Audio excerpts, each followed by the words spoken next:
last week we did this application. It sort of looks like a Gantt chart. And throughout the week, Kurt, you were telling me how this was so awesome. I didn't realize how awesome it was. Why do you think this is such a great app? Well, it's just two things. Number one, a lot of people need this type of thing and you can use this for a lot of different reasons. For scheduling. A scheduler can be for people's hours, for deliveries, for all sorts of types of stuff. And then there's just not a whole lot of, how do I say this, practical ways of doing a schedule in an app, and this was a unique approach to it, I thought, that was different than, and even what I was thinking when we started talking about doing this. I thought we would be doing rows and columns of little blocks, little cells similar to a spreadsheet, and I thought that was going to be a great idea. And then you did this, and this seems to be so much more expandable. There's so many more things we can do with this, I think. And so I loved it. And I think I had some proof that it was good because there was a lot of other people that loved it too. So, yeah. And in fact, last Saturday's video, it really did well. It performed very well. Yeah. Which some of the things that I do with Power Apps, I try to think outside the box, and actually you taught me to do that. Yeah. Not to code yourself into a corner and stuff. And I didn't realize that, in the moment. In fact, sometimes when this is sort of like my norm, I just do Power Ups in front of people. It's, that took me a while to get used to, but where I was going, I didn't think it was that big of a deal, but so I've had a lot of people tell me like, that was amazing. How you doing this morning, Elvis? Elvis has joined the building. And I want to say good morning to you guys that have joined in the live stream. I see all your good mornings. Hey, we got our first question by Kendall here. Let's but he is known as Data is King. Okay. He's got his own YouTube channel, mostly dealing with Power Apps of all things. Can you show how you were able to edit the records on the form? Okay. Very good. Yeah, guys, I did something I don't normally do last week. And I feel like the focus of the video, what we're trying to get at, what we're trying to learn is pretty much what we're doing here on this screen, right? But, if you follow me for any amount of time, you know that I don't really care for forms. If you use forms, I got no problem with that. If it works for you, go with it, But I used a form. Shame on you. So Kendall was asking how we were able to edit the records on the form. Okay. Hey, Mike Gillis. Yeah, good morning to you. Okay, so this is the form here. So unless you state anything different, Data is King, I'm just going to go over this real quick because I don't go over forms very often. Last week I did. There are times I use forms, and there's another control I detest, which is the data table. But there are still times that I use those two things. Right. And that's what I feel is where they shine in the use, which is you just need something like really quick. And Kurt, I don't know if you came up with this or you made it significant to me. You made it profound. Thank you. Quick and dirty. Oh, we're just going to do a screen quick and dirty. And that's what I felt about the editing screen here. Like this really wasn't my focus. I don't want to spend 10 minutes, doing a patch and making this look all beautiful and stuff. So I'm like, right, let's just use a form. Because if we were going to do that for real, we would do something like a pop-up box on there with a little add icon that would let you put stuff in with drop-down boxes and, neat stuff like that. But you were doing that. That was a 3-minute form right there, literally. I think you spent like 3 minutes on that, Yeah.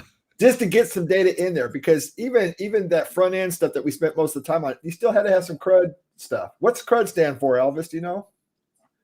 Elvis. No. Huh? Hey, I threw him under the bus. What's it stand for, Darren? Well, let's think about this. What could it stand for? CRUD stand for like CRUD screen. This means it's a nasty screen. CRUD. It's full of CRUD. Okay. the CRUD function, right? That should be create, read, update, and delete, right? Exactly right. Boy, I'll tell you what, you are on it. See, and that was pretty good for throwing you under the bus first thing in the morning. You're not even awake yet. Actually, it's in the evening. You know what I don't like about this acronym? It's not in the order that I'd like to see. Right. Let me spell it right here. What I would rather do, let's create our own acronym here, okay? Right. I don't like update. I like it to be edit. You know, it should be a cred screen. Well, if you're like a big time SQL person, hold on. Let me straighten up a few things while I'm here over here in Restream. I thought my SQL days were over in 1980, but they're not. Ooh, what happened in 1980? Well, I thought, you know, we were going to get away from SQL, but we never did. It stayed with us. It's still prominent. In fact, it's probably more prominent now. You know, it's so funny. It's true. It is. Okay, so now this is the where I see update, delete. You know, so we still have update and delete here. Update. Okay. Those are still, you know, keywords in SQL, structured query language. We're not necessarily talking about SQL Server. Microsoft was a marketing genius by using the acronym SQL, or squeal, as my mentor used to tell me. You know, that's not a word. SQL. No, it's an acronym, SQL. Right. You don't say FBI if you want to say FBI, right?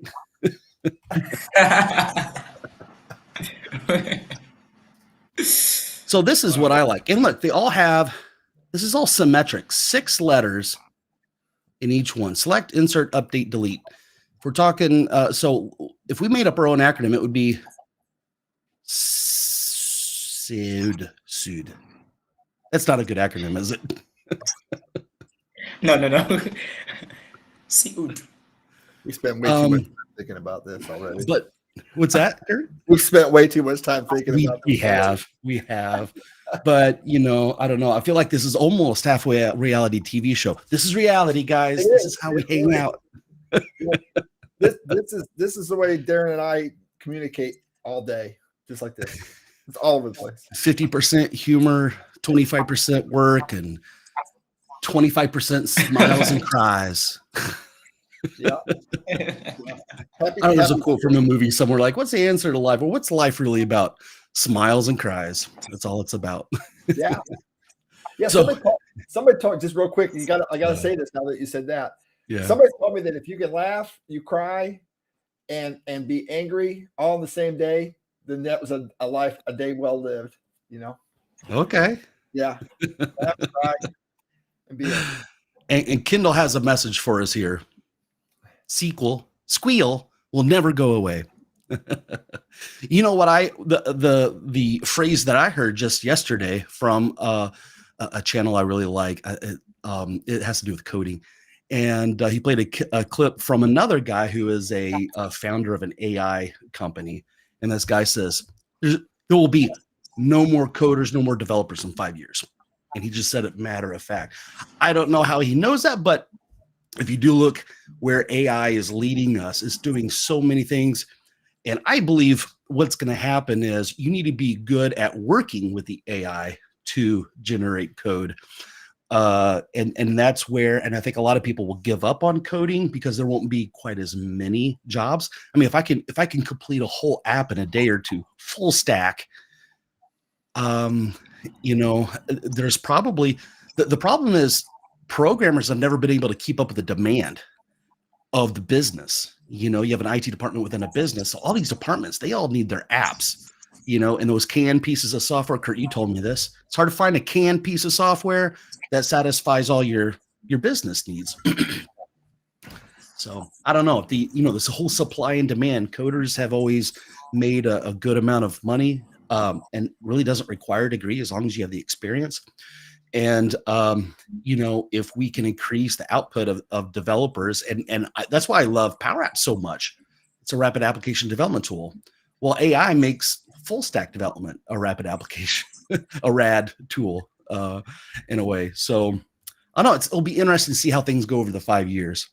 Yeah, I'm a little skeptical still, because just in the simple things like documenting your code, it does a pretty good job. You go to ChatGPT and it'll document your code, as long as your code's not very complex. I had this one section where I was creating a median, just sorting an array of a listed array, and sorting it and finding the exact middle point of that. Mm-hmm. And ChatGPT said, this is too confusing to document, but it looks like you're doing a median. Wow. It couldn't document it. It's funny. You can still outcode ChatGPT, And also sometimes you're going to have to still have that person there, that professional there that knows how to handle it, because sometimes the AI takes it in a direction that you weren't intending it to go, and you have to get it back on the rails, That's true. That's you've true. seen that happen. You've seen that happen many times. But you've been practicing with this a lot, and you're getting a lot better at. And I probably should start getting on the train too, and learning how to communicate with ChatGPT. Yeah, they're saying 2023 was the year of AI, and 2024. Watch out. I mean, just based on how far we've come at this point, we might have grandkids that ask us, "What was it like not to have AI?" So Data's King asks, how will AI gather business requirements? Well, it's funny you mentioned that, Kendall, because just this week in our accelerator program, in the accelerator program, we have a group call on Tuesday, Wednesday, Thursday at different times to account for people's time zones. And I actually showed everybody my custom GBT that I created to do just that.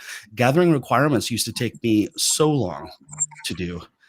Going back and forth, and trying to imagine how will I design this? What are the questions I need to ask? And at this point, I just tell my custom GBT, hey, I need an app, and which is the most broad thing I hate to hear. And you tell this GBT that I created that you need an app, it's going to say, okay, well, what type of app? It'll just ask you question after question after question.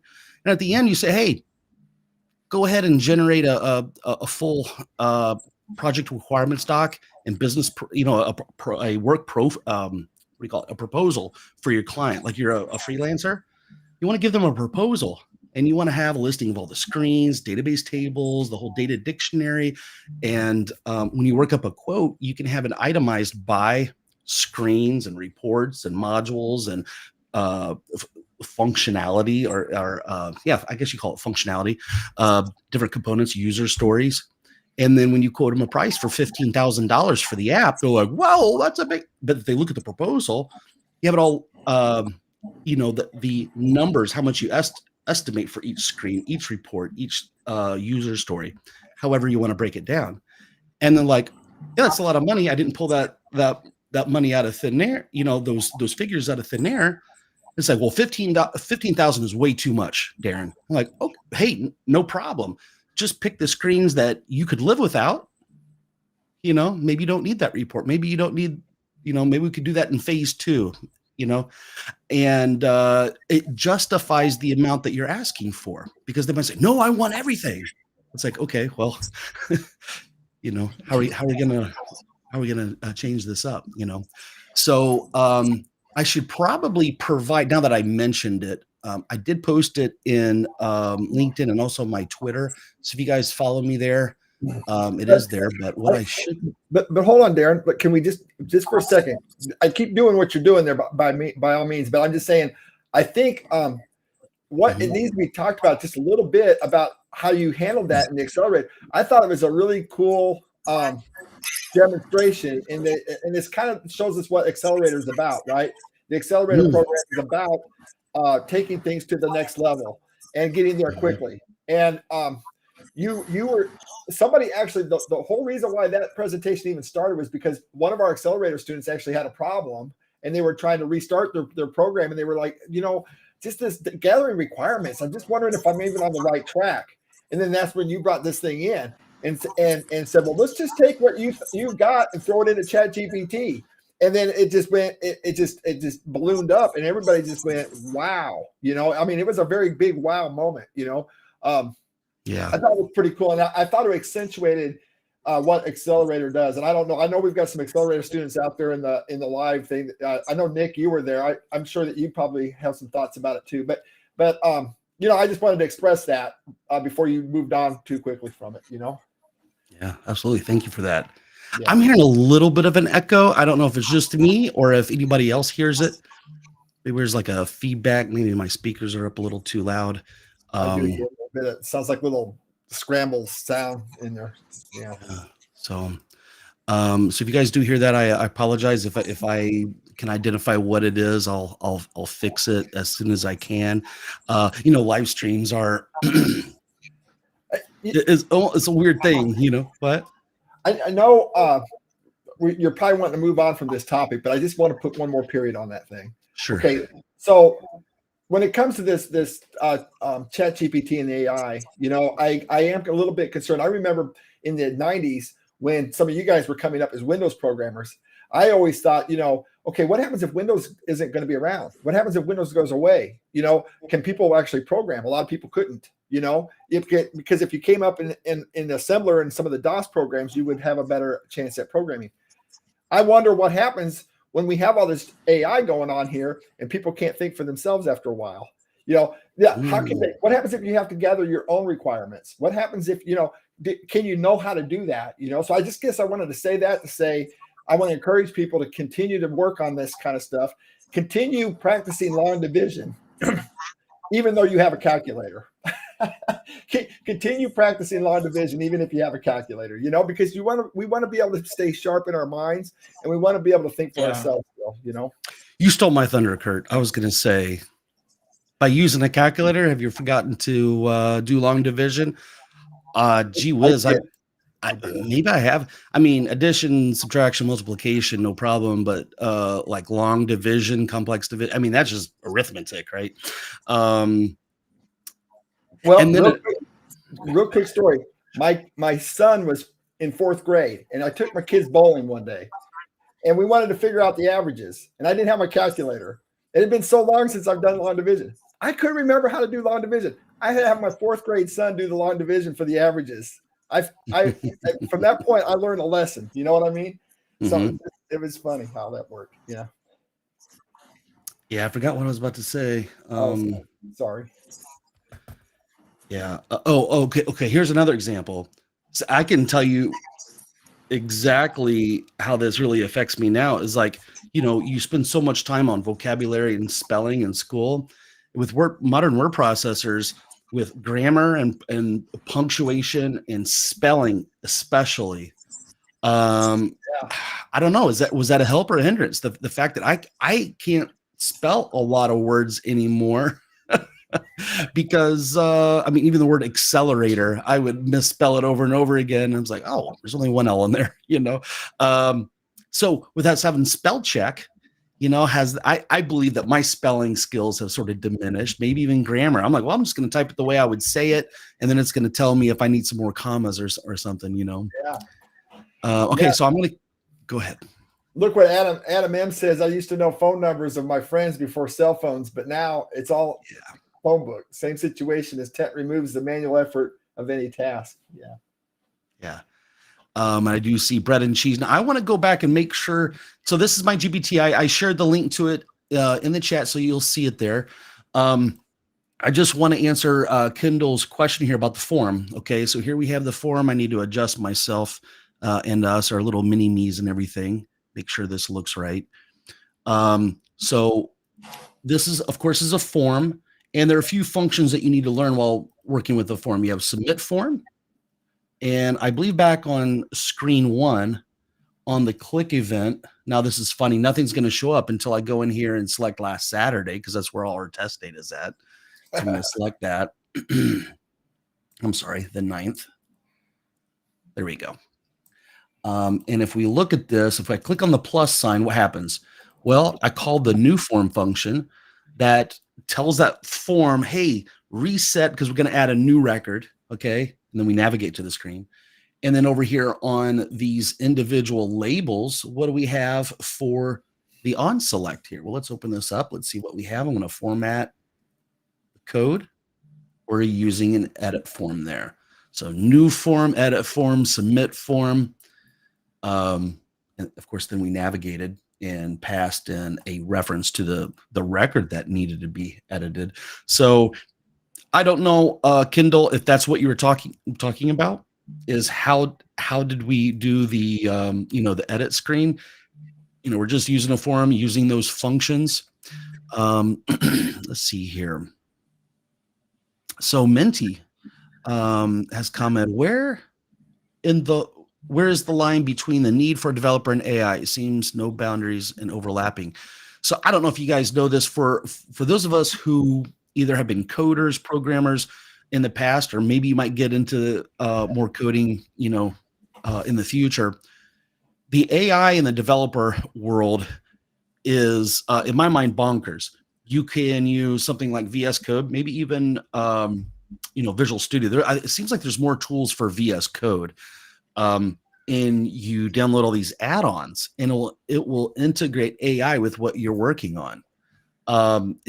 And there you could create what are called, there's a word for it that I see used. You can have agents, AI agents. So you could create a whole software company. You could tell one AI agent, hey, you're the CEO, you're the COO, you're the developer, you're the tester, you're the business analyst.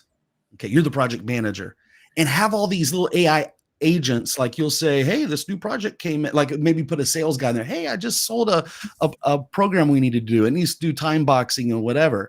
And it's like, okay, let's gather the requirements. And all these AI agents interact, and you've got a QA guy there. And maybe I bring in 5 more AI agents, and you guys are users that want to use this. So you're going to be giving us good feedback, and just watch all these AI agents talk, and watch the programmers code it. And that's where we're at. We can actually make a game out of this, create a team of AI people, like a simulation, and have them work it all out, and they can crank out apps based on your requirements,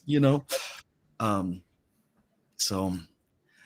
And then Bread and Cheese says, hi, Darren and Kurt. Is there a way to refresh a gallery after a patch?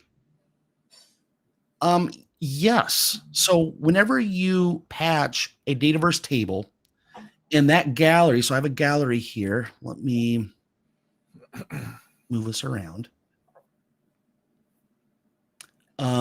If you update something, then it will automatically be updated in the gallery. You don't have to do a refresh. Now, the question is your gallery based on a collection? Then it won't automatically refresh, right?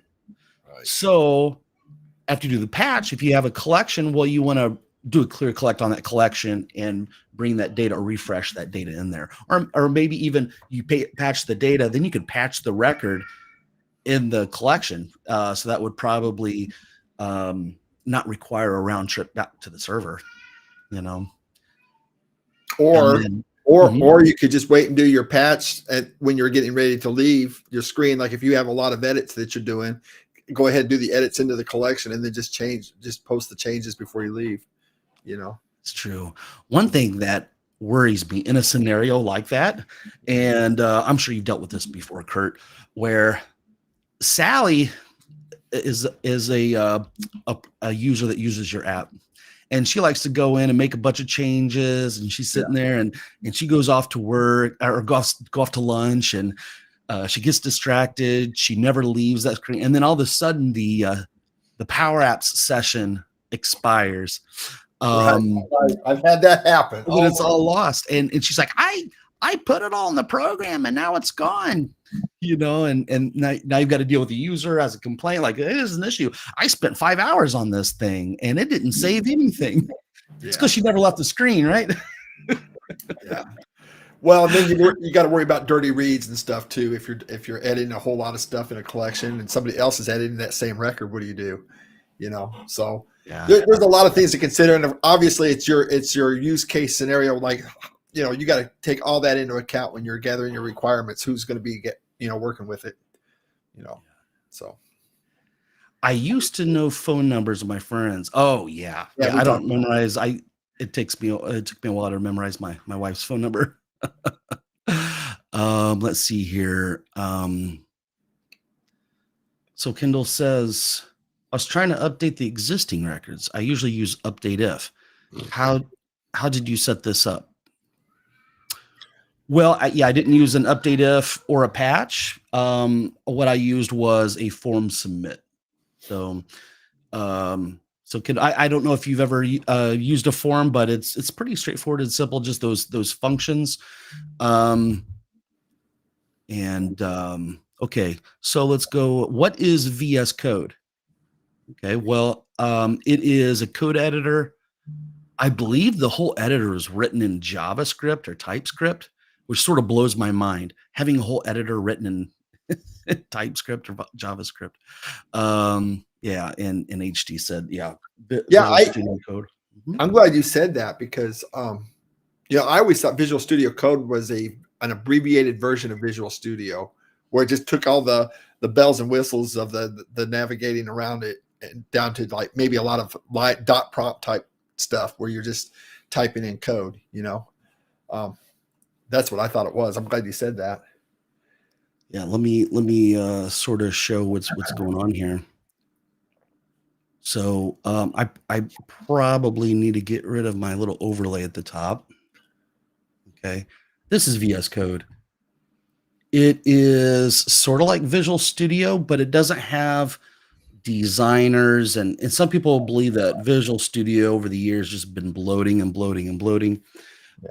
With all kinds of stuff that you may never use or look at, where this is almost like Notepad++ on steroids, and you bring in a lot of things through these extensions. So if you look at this, I have GitHub Copilot.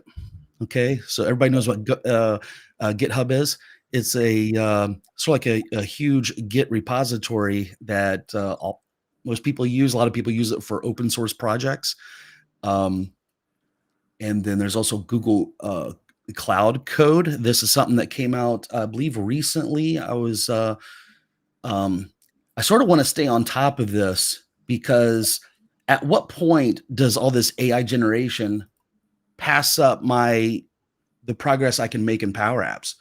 That's what I want to know. Yeah, that's a good point. Yeah. Okay, bread and cheese says, in that scenario, is there a timeout session feature where it closes the application or goes to some screen saying session timeout? You know what? There is an on-hidden event, which is, I think, what Kurt was alluding to. The question is, does that on-hidden event for a screen, if I click off here, just select screen here on the left side, okay, what you'll see, I need to make sure everything, like everybody can see everything. So you see here we have an on visible, and then we have an on hidden. Does that on hidden event fire for a screen whenever the session expires? That I'm not sure. If you look at the app object here, what type of events do we have here for the app? We have on start, we have on air, and then we have confirm exit message. I almost would have hoped that we could sort of tie into we have an on start. What about an on end? So if it expires, why don't we have an event that we can put in there? Hopefully eventually they do that for us. Yeah. Okay. We digress a lot, huh? Yeah. It's all part of the process. Yeah, we got to get it out so we can finally focus on the coding and the development within Power Apps, right? So let's talk about this. What do we want to do here? And Kurt, I was talking to you a little bit over text about what we could. And there's all kinds of things we can do here. And I've heard about a lot of you taking what I did, and you guys are already building on top of it. So if you guys have done that, if you want to comment in the comment section, let us know how you've improved on this screen. And Nick is mentioning using a timer to do a save. Yeah, that would work as well. Absolutely. Now, I'm going to go up to, I'm going to tell you what thoughts I had here, okay, which is, second, I use this tool called app UI, uizerd.io. Okay. And what I did was this thing will use AI to generate user interface screen, some UI. I'm trying to, let me see if I hold down the space bar. No, it's giving me a hard time sort of moving around here. If I select this, trying to show you this. Well, of course, something like this would happen while presenting, right? Going live. Okay, so what you may be able to see there, for some reason I can't get over there right now, but I uploaded a screenshot of this, and supposedly one of these features, it will take that and generate a UI based on that. Okay. And I'm like, hey, this is time tracking, time boxing, and management of tasks and everything. And it gave me this screen. Okay, this second screen here. Huh. Isn't that interesting? So if I hit preview, hopefully it will like show me a full screen preview of this.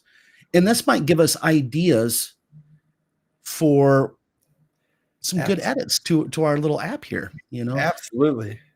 I'm curious on what screen it's going to show us. It works just like a real app. Just scroll through the screens and click on the core elements.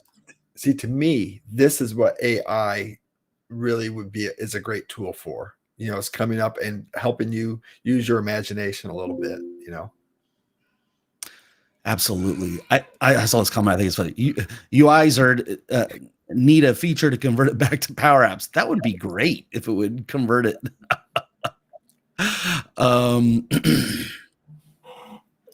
Yeah, and I see a question about ALM. We won't be talking about ALM today.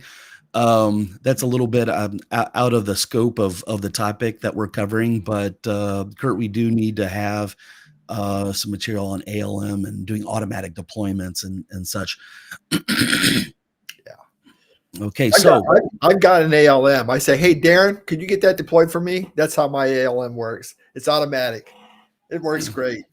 And Darren goes, Have you guys seen this little video out on the internet? It's a couple that they live in an apartment, and this guy's girlfriend is complaining about how there's so much to do, so much cleanup and things that need to be done around the house. And he goes, okay. And he stopped playing his game. He was playing a game. He's like, pause. He's like, okay, let me tell you what the thing is. This table in front of me is magic. She goes, what do you mean it's magic? He goes, I can drink all of my drink here and put the can down, and the next morning it will be gone and this whole thing will be clean. And she says, really? He goes, let me show you with a laundry basket. Like, here's a bunch of laundry. I'm going to throw it on the floor. Now, tomorrow morning, it will all be picked up. Just don't worry about it. And of course, she's fuming because she's the person doing all the cleaning. He thinks it's just magic. Thanks, Kurt. I guess I'm your. I get it. I get it. Works for me. So I'm not adept using this tool here because I wanted to show you the other screen. Okay, so if I get out of this, I wonder if I could just delete this. That's a pretty cool little thing it came up with. Yeah, I sort of like it. It's a little bit more professional looking than what I came up with. I wasn't really focusing on the visuals. Yeah. But I'm going to select this screen, and now I'm going to hit preview, and let's see if we can see it bigger, larger on the screen. And I'm going to say, don't show this again. And look at this. And maybe if I zoom in, nope, zooming in does not help me. So supposedly I can click on a different date. Maybe they said it was it works like a functioning app. Not only generated this one screen, but it has the capability of generating all kinds of different screens. So we have task progress. So you could see sort of like the Gantt chart that we did before. We could do something like this, But if you want to see all the specifics of it, so one of the problems that we have with Power Apps on this project right now, I see that as a problem, is let's say this guy Darren, he's got 10 tasks, and I see him here, and John does. Well, now I'm only looking at 2 employees, 2 staff members' tasks. I've got 50 people to manage. Okay.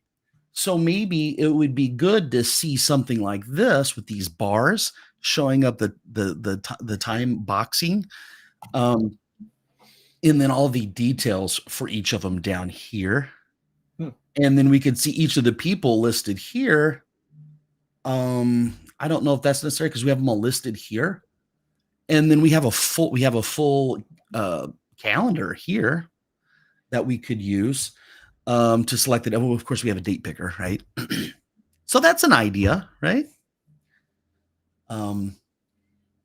So what do you think, Kurt? What do you think, Elvis? Where should we go? And you guys out in the comments, what's the first thing that we should do here?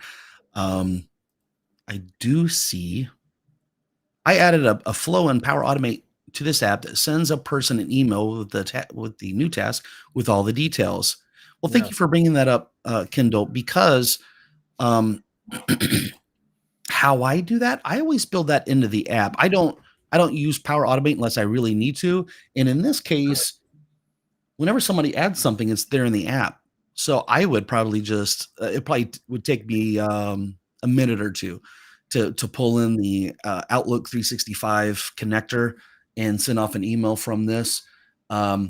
Now, if you have different apps hitting the data source, then yeah, you probably want to Power Automate because your Power Apps code in this app isn't necessarily going to fire in other apps that are using it, right?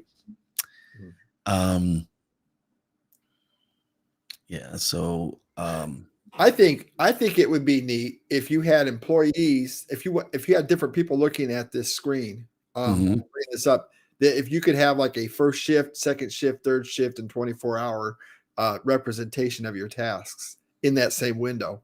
So in other words, like you have 8 a.m., you have your time going across there, be able to dynamically place those times in there based on the shift that you pick. Now I wonder how hard that would be to set that up. I say we do it, guys. As you think of new features that you want us to try to tackle in this session or maybe next session, put them down in the comments. I think that'll probably be the first thing that I do, and I need to adjust the climate in this room because it's getting a little hot. So if you excuse me for like maybe 3 seconds. This is where we play the elevator music, right? There you go. Right. My ceiling fan wasn't on, and I thought it was on, but it wasn't. So that makes sense why I was getting a little stuffy. Speaking of that, I'm going to go off camera for just a little bit here. I'm still here, though. I'm going to be off camera, okay? Okay. Okay. Yeah, no problem, man. All right. So so he mentioned the different shifts. Okay. So let's add in a drop-down list. Bring that in. And I'm going to make this more like 125. And if you guys want to know a really cool key combination or keyboard shortcut, hit Control-0 and it will zoom in or zoom out appropriately. And wow, I never knew that. Oh, really? Yeah. Yeah. I use that all the time. It's a little frustrating. A lot of times it will zoom in or out based on zooming in and out of the browser. So I use that all the time for that purpose. So if you want to have, let's say, hard-coded values in here, like let's say values that are never going to change, right? So we'll say day shift, night shift, and then we've got graveyard shift, which does sound a little spooky to me, but I think that's pretty universal, isn't it? Day shift, night shift, and graveyard. So, oh, I hear Kurt. Yeah, I'm here. So each of these shifts would be 8 hours. So 8 times 3, is that 24? 24, yeah. It is? Okay. Yeah. Genius. Now, Kurt, did you say you want an option here to just see all? Yeah, or a 24-hour, slot, Now you could call this different things. Sure. All shifts, let's say the whole day, whatever. I'll make all shifts there the default, and I sort of do that by naming it first. Now in the default, you see over here, it has a 1, but if they can't match it up, it should just select the very first one. Now what we've done inside of this, so we have a nested gallery here. And if we go look at the width of this gallery that's nested, well, the height is dynamic. Okay. And I'm looking for some of the stuff I did here. So we've got X for these labels. And look at this. Here we divided by 20. This is where the magic happens. Yeah. All right. So what I'm going to do here is I'm going to add a label. And it's just going to hold a number for me. Now we could use a variable for this. But with Power Apps, a lot of times I'll use controls to hold values. I'm not saying it's the best way, but I will say that it does seem to add a little something to this. Now, I'm hearing some weird echo. I'm gonna mute Kurt just for a moment, see if that goes away. And then based on this drop-down list, I'm gonna give it a good name, DRP shift selector. Okay. That's what I'll call it. And then over here, what I'm going to do is I'm going to come up with a numeric value based on what is selected here. So I'm going to grab the name of that. And over here in the text that I'll display in the label. Now, eventually we won't display this to the user. Okay. But what I'm going to do here is, why not use a switch statement? Okay. And what we're going to look at is the selected text, that value. Okay. We got that. We'll look at that value, and you know what? If it is, I'm going to go over to that drop down and grab all 3 values real quick. Okay, there's our values. I'll copy that because we're going to need it over here. I'll open up the code window. And, when I'm working with code, I like to zoom in a lot here. So it's very easy to see this.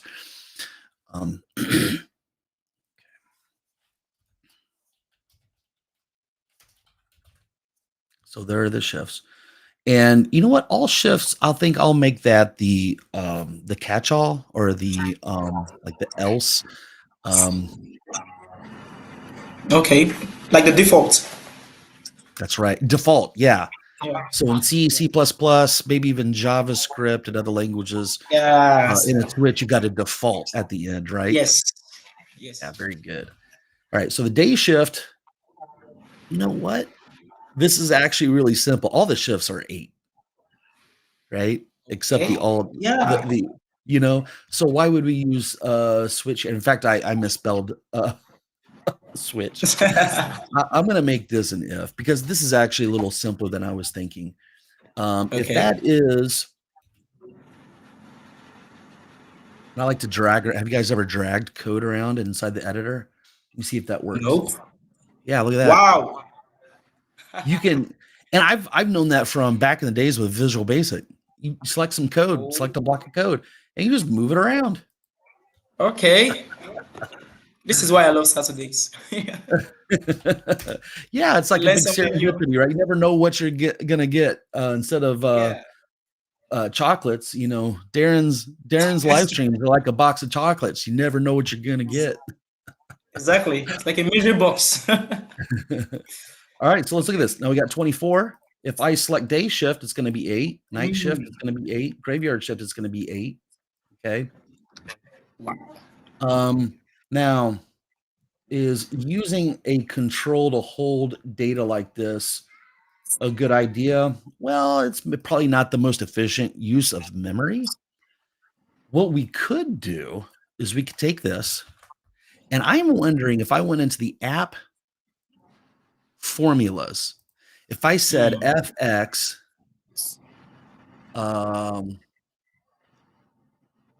Shift.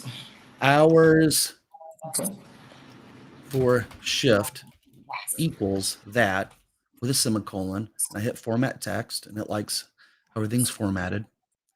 I Yeah. wonder if I use that, okay, instead of this code here. This is a perfect example of what I would call refactoring, code refactoring. Does it still work? So we're consolidating our code over Wow. into the app formula. Yeah, yeah. So now we don't even need that label anymore. Okay, it was sort of cool to see that at first. Okay, so now inside here, what we can do for the X, instead of saying 24, now we say FX, hours for shift. Makes it Boom. dynamic. Yeah. And it's not dependent upon a screen, a control on a screen or anything. Yeah, you can use it globally or anywhere. That's great. Yeah. Yeah. So just keeping an eye on this. And just let you guys know, I am looking at every individual comment. Now, I may not bring it on if I feel like I don't have time to give a proper answer to the question, or if it's just sort of like not related to what we're doing here. Okay, so this is related to this app. How about a feature to add attachment to any of the boxes? That's an excellent idea. And what type of data source are we using here? Well, we're using Dataverse. Okay. Dataverse. Yeah, that's an excellent idea. So let's try to throw that in today. I don't think that would take much time. Brett G Yeah. says, "Hey, what's the difference between self versus this item and parent default?" Okay. Self, if you're inside a controls property, you can refer to self. Let's say we're in a label, it's going to refer to the same control. Okay. So if I want to just throw in a quick example here. So we got a label again, but I didn't want it in my gallery. So I need to get out of the gallery and do this again here. And for the text of this, maybe I want to know how far away it is from the left side of the screen. So I'll say self.x.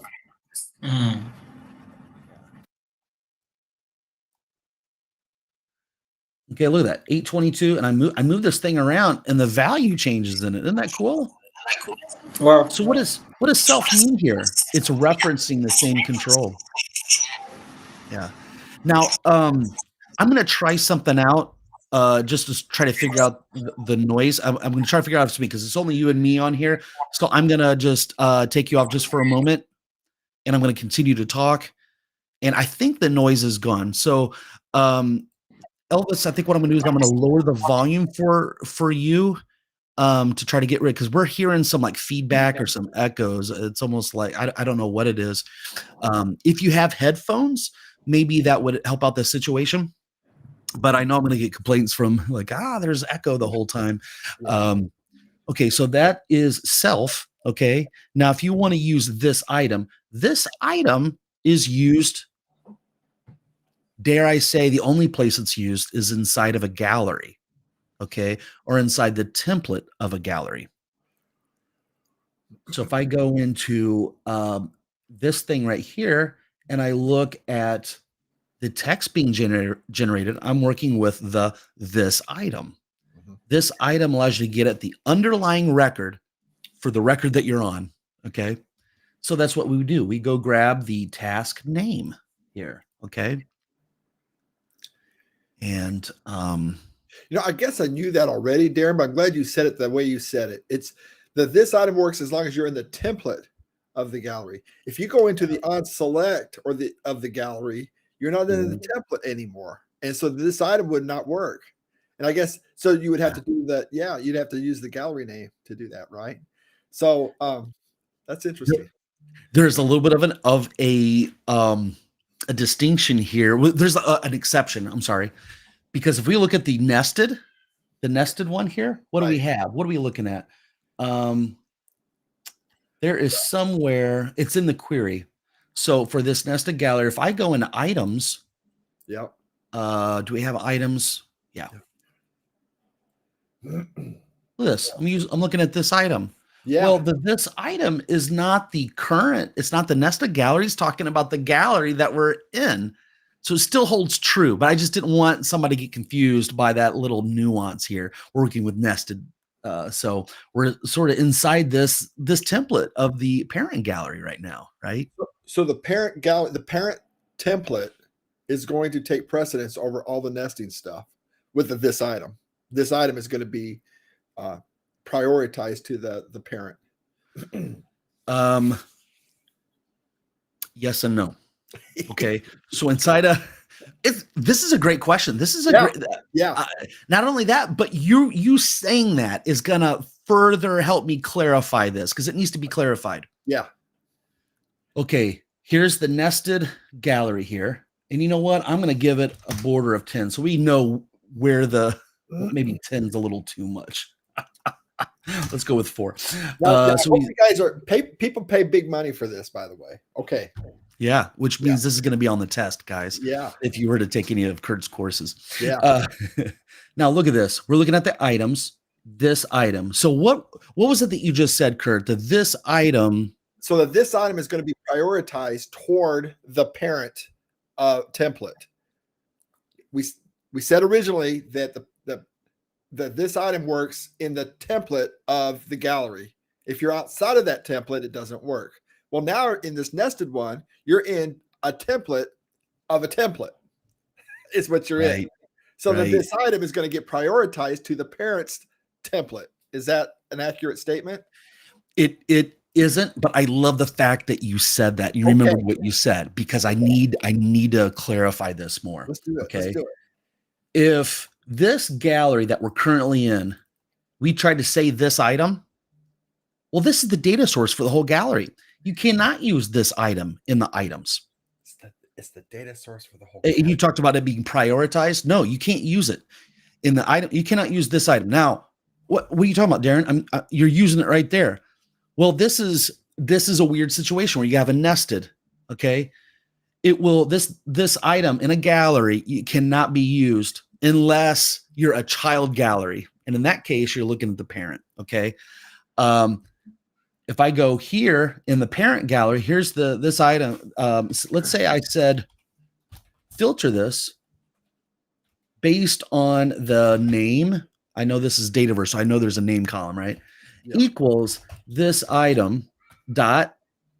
It has no idea what I'm talking about. This item is always talking about a particular record, but this is the gallery's data source. You cannot use it there.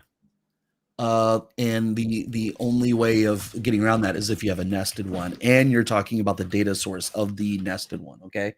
Now, if I go into the label and I say this is a control inside of a gallery that's been nested inside another gallery. If I say this item, you're always talking about the current gallery that you're in. So I can use this item here. I can go into the parent and say this item, but it's always going to refer to the data source of the parent gallery. Yeah. So I think that's a good distinction. And I love the fact, bread and cheese, that you said parent.default. Kurt, this isn't a trick question, but where do you use parent.default, or what is parent.default? What does that refer to? Do you have any ideas on this? And it's okay if you don't even know. I have zero ideas on this. This is, and I'm glad that you said that. You know why? You only see parent.default if you're working with forms. Shoo. So I don't even want to know what parent.default is. Okay. Yeah. I mean, I don't like to upset people. There are people that do use forms a lot. Okay. And I don't look down on people that use forms. I mean, I see people that are seasoned developers and even people that know more about Power Apps than I do, and they still use forms. Me personally, I don't like it. But if you look at a form here, you look at the data source of a control, and I've got to sort of move us around here and maybe even zoom in a little bit. I guess there's just so many things that I don't like about forms. That's what I'm saying. I'm not judging people that use forms. It's just, there's so much I don't like about them. Well, Kurt, I feel like this is similar to back in the day. Put your thumbs underneath your suspenders and say, back in my day. Yeah. VB6, Kurt. Do you remember Microsoft always had this data grid or there was binding to a data source? Do you remember that? Oh yeah. Now I loved their data grid. I used it everywhere, but I hated the binding factor. You can bind every control to a data source, and I never did because you lacked control. And that's one of the many things I don't like about these forms. I don't like the data cards. I don't like the fact that you got to do that. I don't like the way it looks like a Power App when you're done making a Power App with it. And I don't like the fact that every time you do something to change it, it resets the whole darn thing. Boy, don't get me on a tangent about forms. Kurt, you seem like you're a very opinionated individual. Maybe I need to go talk to a psychologist or a therapist about this. You need some counseling, Kurt. I don't know. Maybe I do. And I'll be your counselor for the moment. Kurt, you just seem like a control freak here. Well, and you know what? That's actually what you taught me. Darren, who's in control here? You're the programmer. Are you going to be in control? Are you going to let the program take care of the little details here? Yeah. And really, maybe that's why I prefer Patch, because I can control exactly what's going on more rather than trusting this thing called a form or these things. So look, man, I'm telling you, you're okay. Now I've got to go there, Darren. You went there. Now I got to go there. So the thing about programming, if you're going to be a coder and a programmer, it's all about control. There's not a whole lot of things you can control in this world. Really, you can only control your thoughts, your feelings, and that's about it. Really, nothing else you can have control over, except for you can control everything that you put into that program. Okay. And so have control over it. Don't let that program control you in any way. That's why I don't like, we talked about the switch statement, and we talked about how you can use a catch-all with that switch statement. If it's not one of those three things, you can do an else statement in there. I hate using else's in switch statements because it tells me that you're lucking into something here. You don't have control if you've got a value that's going in there that you don't know about. So it's the same thing with these, with this right here. You're right, Darren. And that's what I don't like about binding, because I'm not in control over where that data is going and when is it going in, and that patch statement lets me do that. With control comes responsibility, but with control also comes flexibility, So with great power comes great responsibility. That sounds like it's a quote from somewhere. Does anybody know where that's from? I don't know, but you probably made it profound. Spider-Man. Spider-Man. I just want to let Elvis, I know you're listening, Elvis, because I still see you here in the chat. I love to see your smiling face here on as a panelist. There was just noise, and you know what? Okay, cool. I like having you on here, Elvis. So if I hear you or I see your lips move or something, I'm like, okay, I'm going to turn Elvis up. So feel free, to still be a part of this. I don't want you feel like I'm excluding you anyway. So parent.default. Okay, so I'm going to move this around a little bit, and you guys see parent.default at the top there? I do.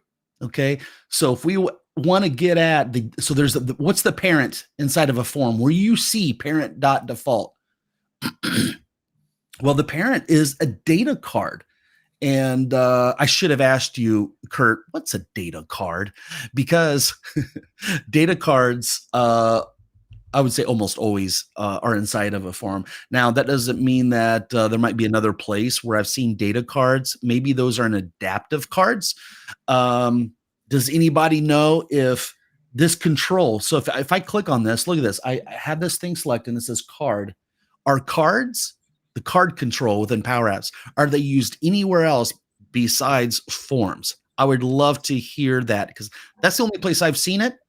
And maybe I shouldn't say that, because if I say new screen, right, and I go over to templates, let's see what trouble we can get into here. I was going to ask you about the scrollable screens and the cards that you can place in there. Is that what that is? Let's go look at the scrollable screen. And that's something I haven't used enough of yet. I need to, because I think that's an important thing. We have a canvas. Oh, look at this.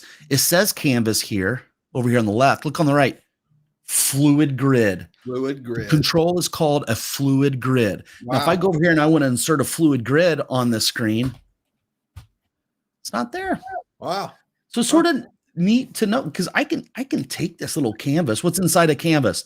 A data card. Look at that. I could take this canvas and copy it and paste it over on some other screen. Let's do that. Copy, new screen, blank screen, paste. Am I able to paste it? There we go. There it is. Can I take a data card on this new screen here? And can I copy it? I don't see copy here, but I have it selected. Control C. And if I add a new screen, can I paste that? Control V. It's not allowing me to, but I think I can somehow. Control C, Control V, Control V. But within a a form, a lot of times you have attachments, and you can use an attachment. You can copy it out of a form and use the attachments in other places. So I love that question, Bread and Cheese. Thank you so much. Kendall says, I wanted to filter the gallery to filter to a specific employee using a dropdown. I think I did something wrong because it cleared out the task in the gallery. Well, maybe we could add that to the feature list on the main screen here, because I think that might be useful. Maybe you just want to see what Kurt's doing that day. Nick says late or early binding, such fun. Yeah. Yep.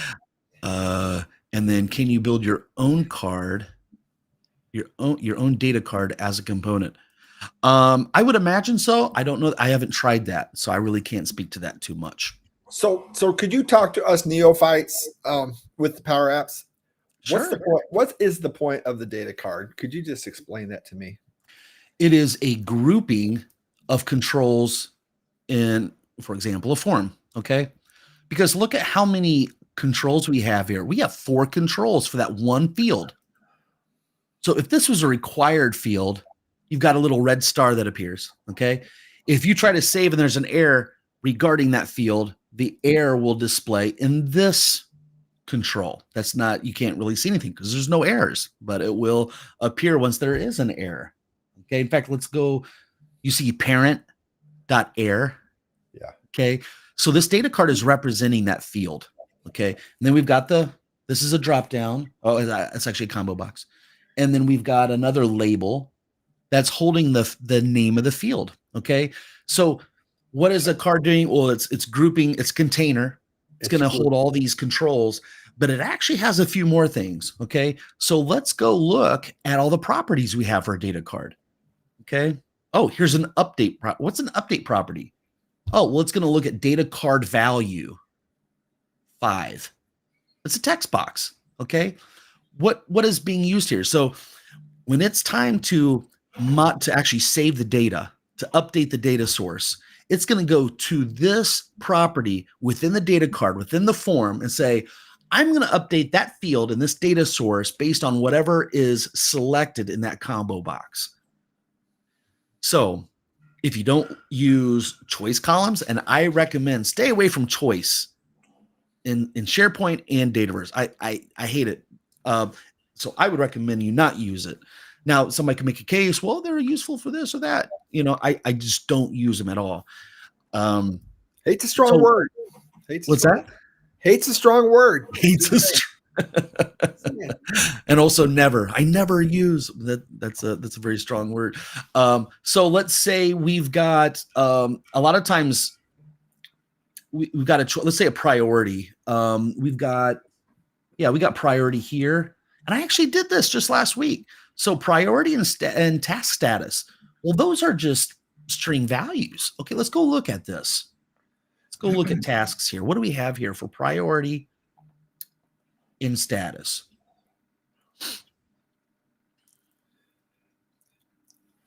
You know what I think would be cool for this schedule is if we didn't put too much data in in fact, put no data in the label itself, and actually just have the label long enough to the same length as the task time. So like if it was in 1 hour, it'd be a certain width. And if it was 2 hours, it would be longer width, Would you be able to I don't want you to forget what you just said. Yeah. Could you write that down on a Post-it note? Okay. Because I'm in the middle of a thought, and Sorry. I don't want you to lose your thought, because that sounds like that's important to go over what you just said. Okay. Mid thought here, okay, from Darren's brain. Okay. I've got a task status and a priority. Do you guys see these little icons here? That means that's a single line of text, A, B, C. Okay. So I set these things up. Now, could I have created these as choices? Yeah, we could have done that on the back end and say, this is a field that uses this choice. And I could have listed the different ones. Same thing for priority. I could have done that. Should you? Rule of thumb, I don't use choices in Dataverse and SharePoint. Why not? Well, these choices don't change typically. Priority, high, regular, medium, and low. Okay. So they don't change very often. And I could just hard code those values or create them as like a little array or a little collection in Power Apps and just be fine. If they want a super high priority, how many times are going to do that throughout the year? Probably just once, and then they might regret it and ask me to take it out, you know? So in those cases, this is where form sort of breaks down. It doesn't help you out. So if I have a single line of text, let me go back to my screen here. Notice it's refreshing it. Because I brought it up on the screen, looked at it and came back, it's doing a refresh. I like that it does that. It used to not do that from my memory, at least. Okay, so I updated this task status to have a drop down. Okay, what do we have here? Hasn't started, in progress, and done. Those are the three choices. Based on this form, those are the only three values that are going to go in there. And we're actually going to store the text that was selected. Over here on priority, I don't. I could put whatever. I could blah, blah, blah. We should update. If we're going to continue with this form, we'll probably move away from this form eventually. So what I did over here in this data card, I've got a drop down. Look at this. Here's my hard-coded values. Do I recommend doing this? I was just trying to do something quick and dirty. I mean, sometimes it's okay to do that if you know for sure that those things are never going to change. Yeah, you could do that. Here's my problem with what I did here. Okay. I've got 5 other screens. Let's say I've got 25 screens. I got 5 other screens that deals with task status, and I need a drop down. Maybe there's an app admin that allows me, and it's not on the screen. Well, I got to go back and copy paste. Now, there's an acronym in programming. It's DRY, D-R-Y, dry. Don't repeat yourself. Why don't you want repetition in your code? Hard-coded screen, hard-coded values here, hard-coded values here. Well, if you didn't copy and paste, and you were just, what were the 3 values? Hasn't started, in progress, and done. Maybe you remembered it right. Maybe you didn't. Maybe you do remember it right, but you misspelled it the second time. And then over on the data source, a year has passed, and you do a distinct on these values, and instead of 3 values, okay, you've got 4. You have hasn't started yet, and then hasn't started yet in this, and some of them don't have an apostrophe. What a mess. You know what I mean? You're trying to create a report or filter based on a string, and it's not giving you all the values because you misspelled it sometimes. So that's pitfall 1. Another pitfall is, let's say the stakeholders or your boss tells you, hey, add in 1 more item. So you add another item in here, but you forgot you've got it 4 other screens in the application. This is why, and I'm going to show you what we should be doing here, even though we're not going to put this in a database table. Why create a database table for 3 items that are never going to change? That's a little silly to me, okay? And creating a choice seems like that way to me. Now, think about this. You've always had choice columns in SharePoint before the end of time, when it was started back in 2002, 2003. So we're working on 20 years. SharePoint. Do you think that they thought of Power Apps when they created a choice column? No. What's the pitfall with creating choice columns in SharePoint? Delegation issues. When you try to filter, you do a field dot value equals, a lot of times you come up with delegation issues. That's why I don't touch those. I never have delegation issues, guys. I know people have a lot of, I've learned, you don't use a lookup column in SharePoint. Now, lookup columns in Dataverse is actually a good thing, but over in SharePoint, they're a bad thing. Delegation issues. So what I'm going to do is I'm going to, I'm going to cut cut that out. What's a better place to put this? Put it in your formulas. Yeah, this is a perfect place to put this. I love these name formulas. Yeah, creating constants. You're only changing it one time. Do you remember what you were going to say about 5 minutes ago? Like, don't forget it, Kurt. Oh, yeah. Yeah. Memory like a steel trap right here. Are you going to say the next thing that would be funny? I'm in my prime. there's an animated gift. This guy says, I'm in my prime. I am. I am in my prime. All right. So this drop-down list is all messed up, right? Because we took it out of there. Well, let's put in our FS task priorities. All this is great. Everywhere in the app. You want something like this, like your constants or like a list that never changes. You want to define in one spot. Now, before this name formula list, I would put in the app on start and had it in one place and refer to that maybe create a little collection, and the collection's global and whatever. This is the way to do it. Now, look at this data card. What's that? Now, what will be really cool about that FX, and I hope that their Power Apps has taken it to that place, is where you can put parameters in there and actually be able to change it. Will that be amazing? Because one more thing that you were talking about, when you're dealing with procedural programming and object-oriented coding is procedural programming within objects, you're only wanting to do it one time. You try to solve a problem one time and then learn how to repeat it. And basically that's what you did. You solved the problem one time and then you brought it into a name formula constant so that you could repeat that everywhere if you needed 7 screens, So it's a great concept. And I think it'll be great when we can put parameters in there because now we have procedures. You just wait, Kurt. You just wait. Then it's no longer a toy language. This has been out here for a year where they introduced name formulas. Okay. And if you don't see it, or for months, if you didn't see it, what you had to do is go into the options and turn it on. Okay. And so these are the types of things. I'm going to try to zoom in even more. Okay. So you guys can see the examples here. Go ahead, Kurt.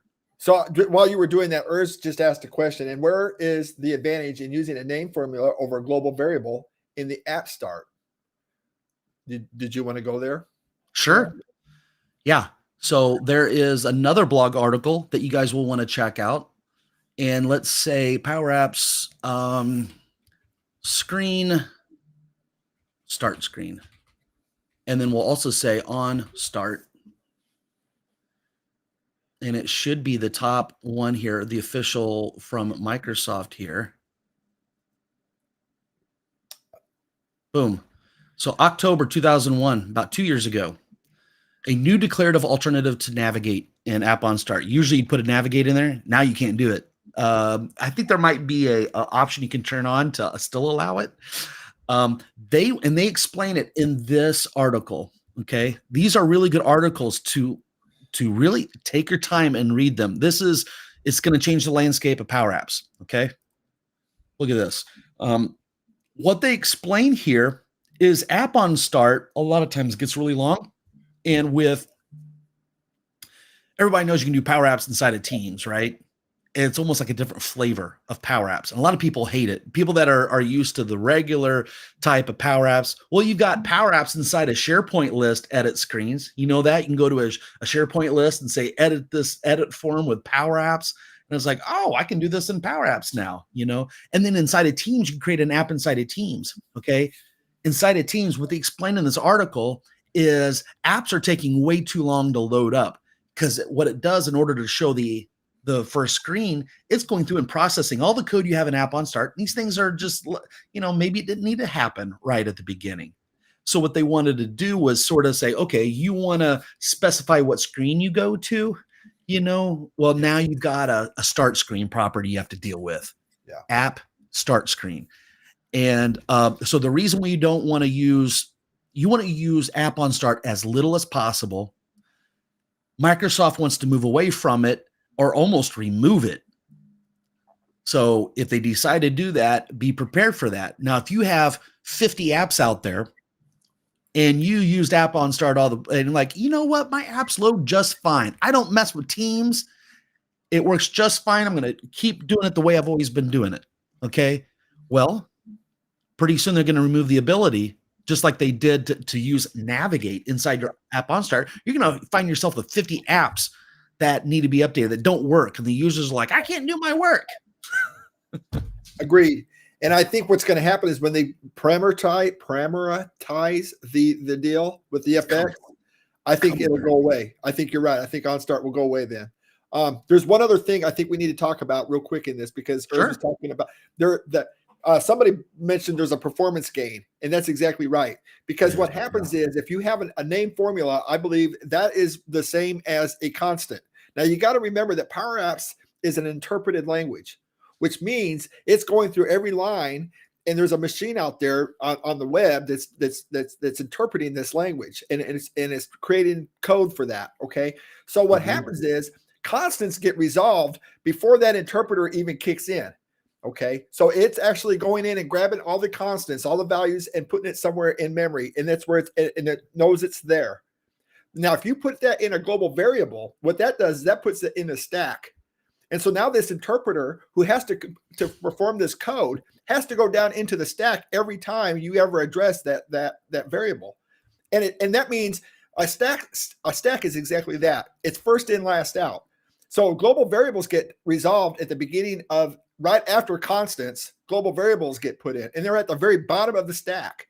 And so what happens is it's got to go, is this the one that he wanted? No. Is this the one that he wanted? No. Is this the one that he wanted? Until it gets to the bottom of the place where it finds it, and then it pulls it up and it uses it. So if you did that every time, you're going to slow your program way down. That's one of the reasons why I don't like global variables. Constants get away from all of that. So there is definitely a performance gain in that.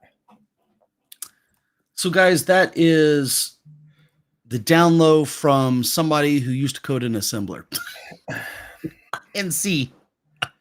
Yeah, well, you got a real coder here. I was gonna try, because when you explained this all to me, Kurt, made it crystal clear. And by the way, I think we lost Elvis. Elvis, I hope you make it back on. I probably made him I probably made him pass out. I was gonna create something that you did for me. You took me into your office. You had a big whiteboard on the screen. Like, listen, yeah, you got the stack and you got the heap. Yep, do it, Darren. This is important stuff, guys. Those are the two different types of memory. Would you agree with that, Kurt? Yep. And there's got to be I should be using like Microsoft Whiteboard for this. And when you learned that, did it not change the way you design your apps or your program? Yeah. I never wanted to use globals again. Yeah. So I say stack over here. We got the heap over here. Okay. So as a program loads up, this is, and even instructions that need to run as well. Doesn't that involve the stack? Like if you have a routine that calls another routine, that's right, the stack will keep track of that, because once a procedure is done, it's like, okay, I'm done. What's next? Oh, we'll go down to this routine and we'll call this. And your program is all loaded into memory. So it's going back and forth between the stack and the heap, the stack and the heap. Your stack is really limited, is it not, Kurt? Yes. Where you have a lot more space in the heap. Yeah. Where are the globals stored? The very bottom. The very bottom. So it loads up. You got, well, I got this global, got this global. Oh, I've got 250 other globals.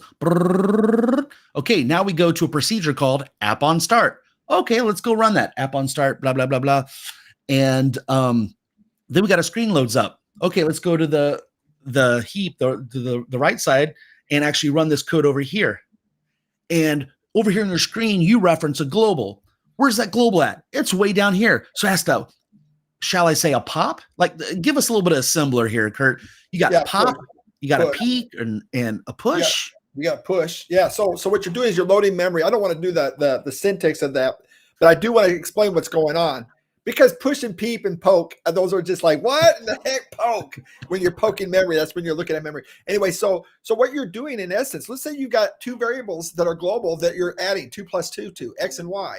Okay, you got X and Y going on there. It's got to move those variables from that registry. It's got to go down and find it in the stack. It's got to go to that location because it's a hexadecimal location, a number, and then it goes over there and finds that address in memory. Then it takes that variable and pushes it over into the math register of your CPU. Then it goes in and it has to do the next one, and it goes down and grabs that one. Now it's doing this much faster than I explained it.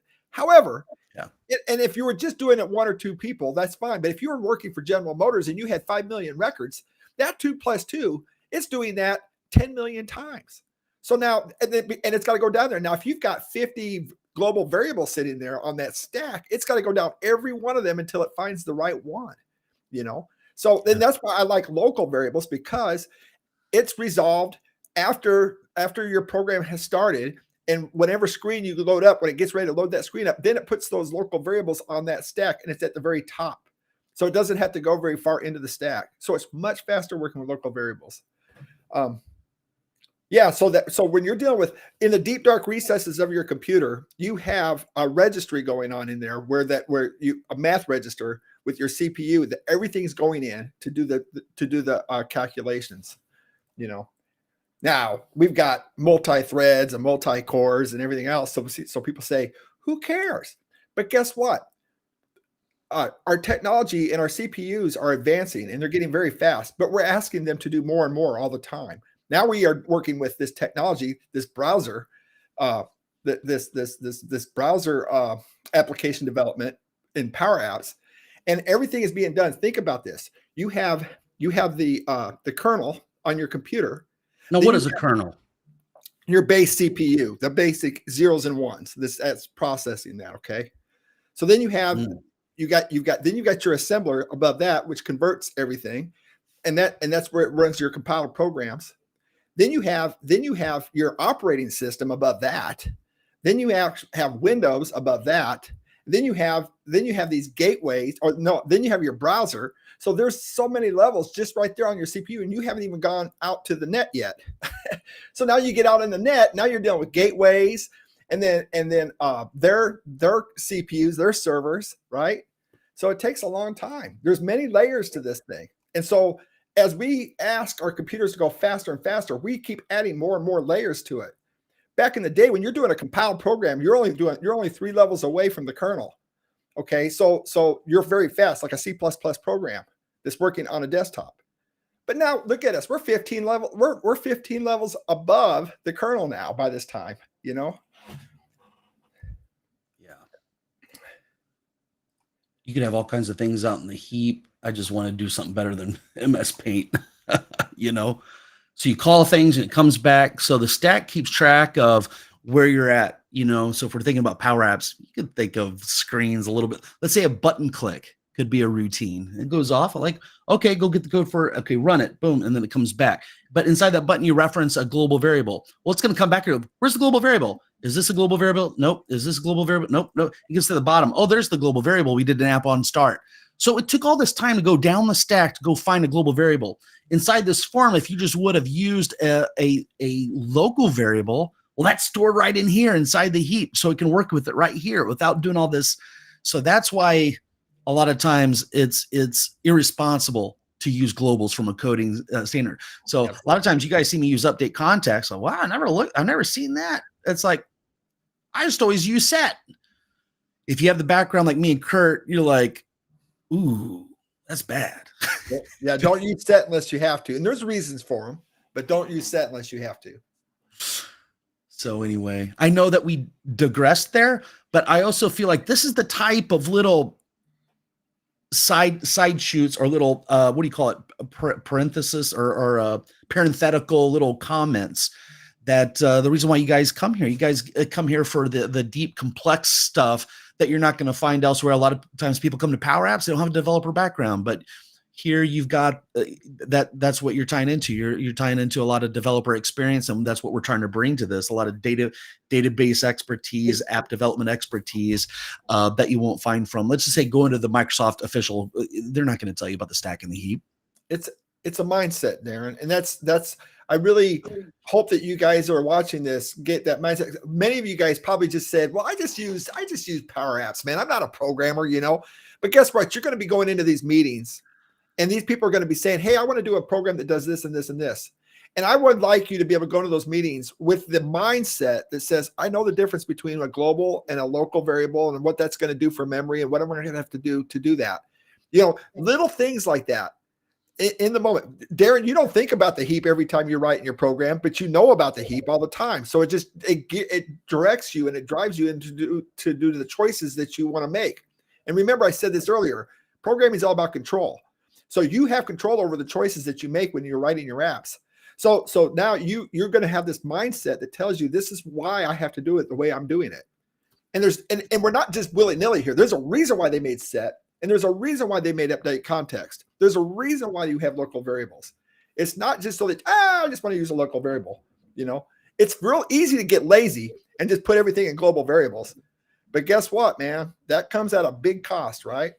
And so I guess I'm glad we're having these conversations, because I think it's really important for people that are just getting started in Power Apps to even you might not have a programming background, but just to know a little bit about this kind of stuff. I'm not asking you to understand the math behind a heap and a stack, but just know that it's there and what it does. And Darren, you did a wonderful job explaining that. And yeah, that's all I got to say about it.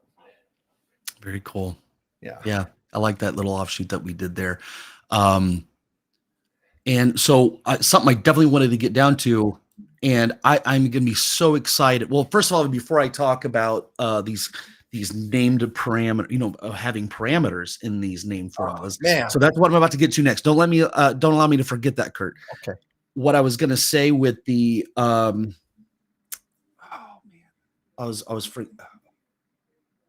I forgot the other thing I was going to say. All right, so I'll continue down this road. Sorry guys, I do have ADD and it's hard to keep track of where I'm trying to go here. Yeah. So these two articles, I put the links over there. You guys definitely should read those.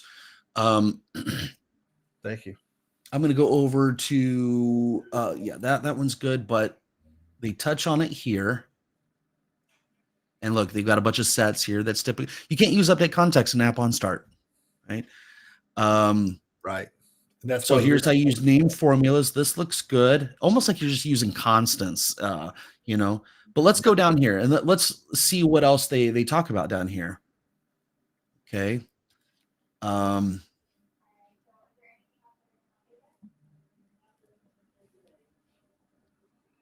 They have boom. What's next? You should get really excited here, Kurt. What's next? If you follow Excel, you will know that they added Lambda, the Lambda function, a few years ago. Mm-hmm. Now, they're showing you an example of a Lambda function. Would you be able to, do you feel comfortable enough to talk about what a Lambda expression is, Kurt? Yeah. Because we have this in C#. Yeah, I think so. I know that when I went into the C# side, this Lambda function, I was like, what is that, man? And we have this delegation. We call it delegated functions. And we also have this thing called generic functions. And that Lambda operation right there gives you the ability to have a generic function. And that's really about all I'm prepared to tell you about right now, because it's been a while. I could go back and refresh myself on creating generic functions in the Lambda, because I haven't done it for about 9 months now, because I've been nothing but Power Apps. But yeah, I don't use them all the time, but they're very powerful. The Lambda operation is really powerful, especially if you're working with things like if you're dealing with the APIs. When you're working with APIs across the net, they use Lambda a lot. So this is an important one to use. Imagine this, Kurt. We go to app formulas. We create an FX. I prefix all my Lambda, or they're almost like variables or monikers, like little names, right? Yep.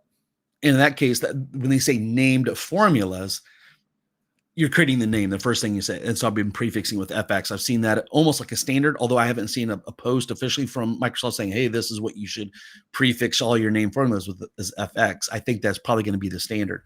But look at what we have here. Here's an example of a Lambda expression. Can you imagine if I said in my app.formulas, I've got FX, my named formula, okay? And or in this case, 2 Celsius, FX 2 Celsius equals, and I say Lambda, look at this temp. What's this temp stuff? Okay, we're going to take the temperature, let's say a Fahrenheit, convert a Fahrenheit temperature to Celsius. Okay. It's so here you're creating a parameter, and I'm a little perplexed that they've got typically PowerFX. It's case sensitive in a lot of cases, in a lot of languages. Let's say this is going to be a parameter temp. Well, here they have a lowercase t, and the other place they have an uppercase t. They would get points off for that. Yeah, that's not good. No. Now, if we're talking C#, that's, that would create two different parameters, an uppercase t in temp and a lowercase. Yeah. I think what they probably meant to do is for it to be the same. So in this case, you'd have one parameter called the temperature. It'd be the Fahrenheit temperature you pass in, and it's got all this other stuff, a formula in here. It's going to do all this arithmetic, and it's going to spit out the return value of that will be the Celsius. So if we created that name formula, we go back over here to Power Apps, and we have a text input, and we say, hey, well, of course, it's going to put it inside my data card, right? I've got a screen here. I would put in a text input, and we'll call this enter. Now here's another case. I don't know how to spell fair in height. I know that's not how it's spelled. But I'm going to take this out. And so they're prompted. AI is destroying you, Darren. It is. It is. So then I've got a button here. Okay. And inside this button, what I'm going to do, I'm going to show you exactly how this is going to look whenever they release this feature. This will be so you're getting it way ahead of time. Okay. You heard it here first, folks. Really, we kind of have a Lambda, don't we? We kind of have a parameter with the with statement, right? We sort of have that with the with. In line. Yeah, it's in line. So it's sort of like having a formula and a label for the text. Remember how I did that? Yeah. I got those 3 values for the drop-down list. Yeah. It's in line. It is. And in order to use it on a different screen, what are you going to do? You got to recreate it. And then you're repeating yourself. And don't repeat yourself. But I was saying that just to say, hey, we're not too far away from that right now. If you know how to do with, you sort of got this down a little bit, right? But that's true. We're taking it to a different level. Very glad you brought that up. Absolutely. I'm going to call it 2 Celsius. Okay. So we would say fx 2 Celsius equals, and hopefully they give us a Lambda function in Power Apps soon. Okay. And hopefully it's not all caps like that, but it might be all caps. So I would want this to be parameters. I like to have uppercase letters here. Okay. And then I've got all these numbers. And then in order to use 2 Celsius on this other screen, and in order to display it, I might say notify. Everybody knows what notify does, right? It just makes a little message appear at the top of the Power App screen. Okay. Yeah. So I could say C-us. Did I spell that right? Close enough. Hopefully I did. Close enough. fx 2 Celsius. Boom. And I've got to give it a parameter. Yep. Okay. So I could have a variable, hopefully a local variable called, actually, yeah, we have it right here. Whatever they enter here, text input to local temp. Okay. Now, if we reference a text box.text, that's going to be a string value, right? So we need to make sure it's a value. We pass it in as a value. Otherwise, we might get an error, right? So the types of values matter when you code, okay? And sometimes you'll get that when you try to patch. You try to patch a numeric value, and they typed in something in a text box. Even though you told that text box, hey, these are only going to be numbers, it's going to complain when you do that patch. It's like, hey, we're expecting a number, but you gave us a string of 11. Why can't it be smart enough to typecast that? Well, it's just letting you know, and you can have better control over your program and maybe avoid bugs. So that's why, it's a good idea to enforce typecasting like that. That would be a little bit too much AI if they could understand your intent. if the AI, well, you should have just known what I wanted to do right there, right? Yeah, that's asking the computer to do an awful lot right there. Mind read you. So yeah. And if they were to release this Lambda function, this code would work beautifully right here. This is how you do it in PowerFX. So I just wanted to mention that. And then, going back to this where we created this task priorities, right? And you were asking me, hey, Darren, what's a data card? Well, you go to the data card, and I told you, well, look at all this stuff. We have an update. Oh, is this field required? Okay, so it has all the information about the column. So when this thing does a submit form, it's going to go to this update, and it's referencing the dropdown. Look at what it used to be. Data card value 8. What's data card value 8? Well, this thing gave me a text box, and I put a drop-down list on top of, okay? And we should probably do that over here as well. Okay. Now, yeah, we've digressed a lot here. Let's try to get back to what we're doing here. Where we had this night shift thing, okay? I'm gonna go make sure we're on the 9th. And we are now. If I go to today, now data is king asked to not forget about my idea about the length of each task, but maybe that's something we might try to do maybe next week or something if we got time to get this thing done. But because you were wanting to put the shifts in. Yeah. Let's focus on this, and then we'll review everything else that people have suggested. And we might have time to do it. You never know. Okay. So now look at this. We said night shift, which means these values in here we're working with is now based on, we go to X for these labels here. Okay. We brought in this FX hours for shift. Okay. What else are we doing here? Well, we have a start time, hours, and the reason why I subtracted from 8 because they wanted it to start at 8 a.m. Okay. Yep. Now, I don't know if that needs to change or not just yet. I haven't completely thought it through, but I know we said day shift, and let's look at the time, 8 a.m. Yeah, day shift starts at 8 a.m. and a 12 would be right in the middle. Now, what's not right is this stuff up here. This needs to be all dynamic now. Right. Okay. Well, and the 8 a.m. might need to be dynamic as well, because if you're on the second shift, you want it to start at the time that the second shift starts, right? Absolutely. But I think the -8 is going to still work, Darren. I don't know. Okay. We'll leave it in for now until something doesn't look right. Maybe we'll review stuff like that. Yeah. Also, let's say you work for a different type of bit. You don't work in an office. Maybe you work at a foundry, and the day shift starts at 5 a.m. Might be different times. Yeah. So let's make that dynamic, huh? Which means you have to have a CRUD screen for creating shifts. Maybe. Yeah. Maybe. But at that point, now we're getting to a data-driven shift thing where before, where do we have? So first of all, I'm going to comment this out so we don't have errors in here. Well, what we have.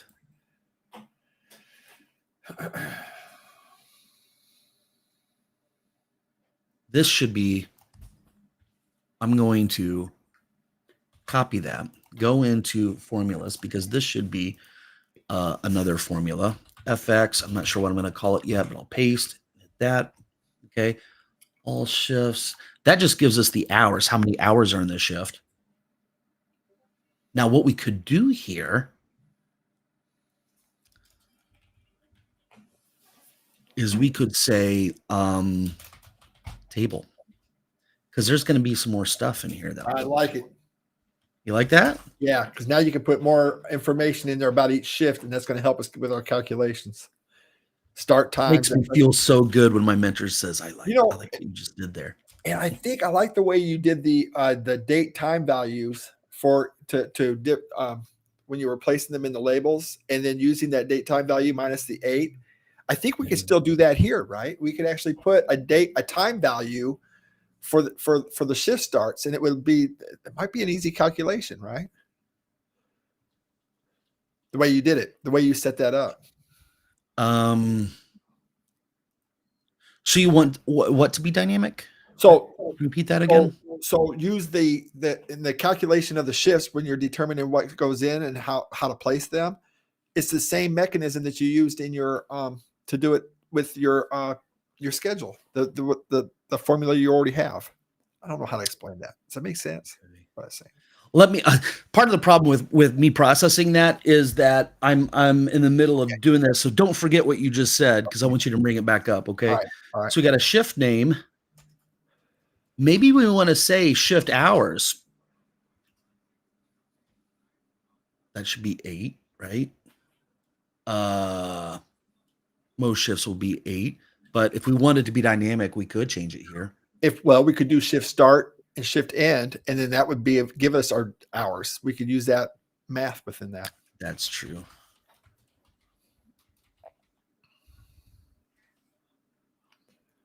And we'll use, I guess, military, perhaps shift end.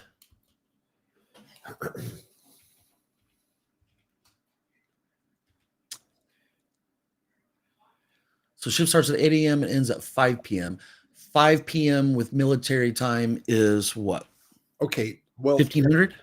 It'd be 1700 for 5 o'clock p.m. But I'm wondering if you couldn't just use a time value on that, like you did originally, instead of using the 24-hour. Would that work? I don't know that there's a time, a type called time. I might be wrong. Okay.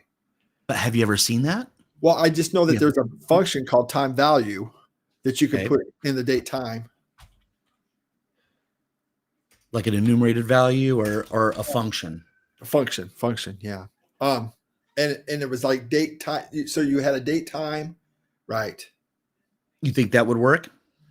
I don't know. Maybe it will. I'm asking you to try. I thought maybe your expertise you knew. I need a comma here.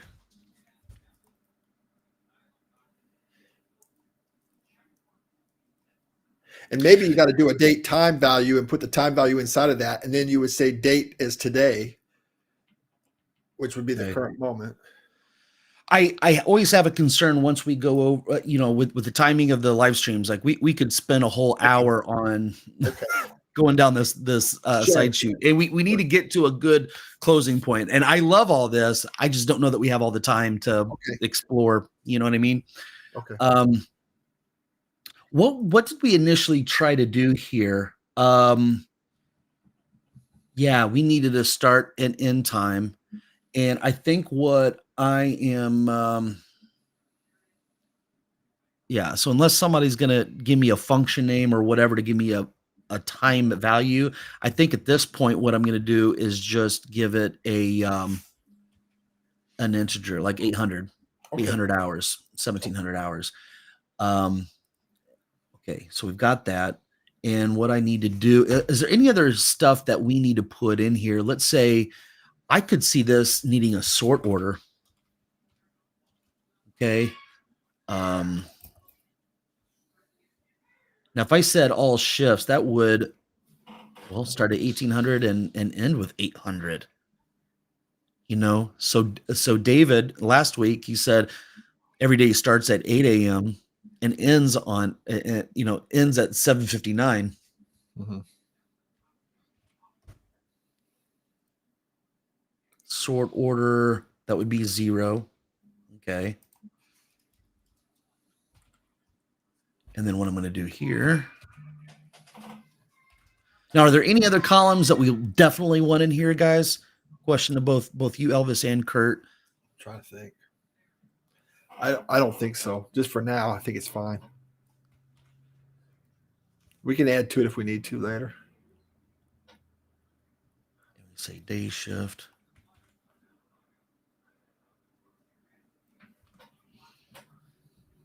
Starts at 8 a.m., ends with the, would you say 1700?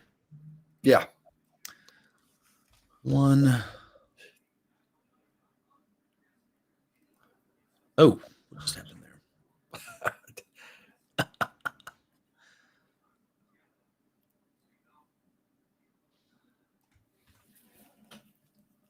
And so if you guys aren't aware, this is how you create, a collection. You could use this table that will return like a table value, which is, I don't know if it's exactly a collection. It pretty much is, but You put it in a collection. That's true. Yeah. All right. So we got day shift, night shift. I think I just talked about that in my videos that I just created. Yeah. Now, I when you were off screen, Kurt, I blew Elvis's mind. I'm like, do you know you could drag code around? Yeah. Yeah. You know, I never do that because every time I try, I scramble them up. I screw it. You got to get kind of good at it. You know, you got to be an F-16 fighter pilot to do that very well. Aren't F-16s slow now? Isn't there like a better generation? You almost insult me here, Kurt. I think they still use them. I think they're still pretty strong. I think the new stuff that they've got, that stealth fighter that they use, I think it's great, but it's got so much electronics and so many problems with it that it's in maintenance all the time. Whereas the F-16 actually use. And you know what the best ability is, right, Darren? What's the best ability? Availability. I like it. That's another Kurtism we got to add to the list. Mic drop. Certainly I didn't create it, but I did make it profound. What's the end time for a night shift in military time? What time does it get? Midnight or what is it? Starts at 5 plus 8. 1700 plus 500 is 2200. Yeah. Did I do that right? Yeah, that doesn't sound right, but usually it would be 5 p.m. 6, 7, 8, 9, 10, 11, 12, 1. 2200 is 10 o'clock. So it doesn't seem right. It's only like a 5-hour shift. Okay. So follow me along here, okay? 6 p.m., 7, 8, 9, 10, 11, 12, 1. Is that when, no, you got a lunch break in the middle, right? So that'd be 2. So maybe this is just 200. Am I right? Or wrong? Yeah, I don't know. So if we start at 200, which is 2 a.m.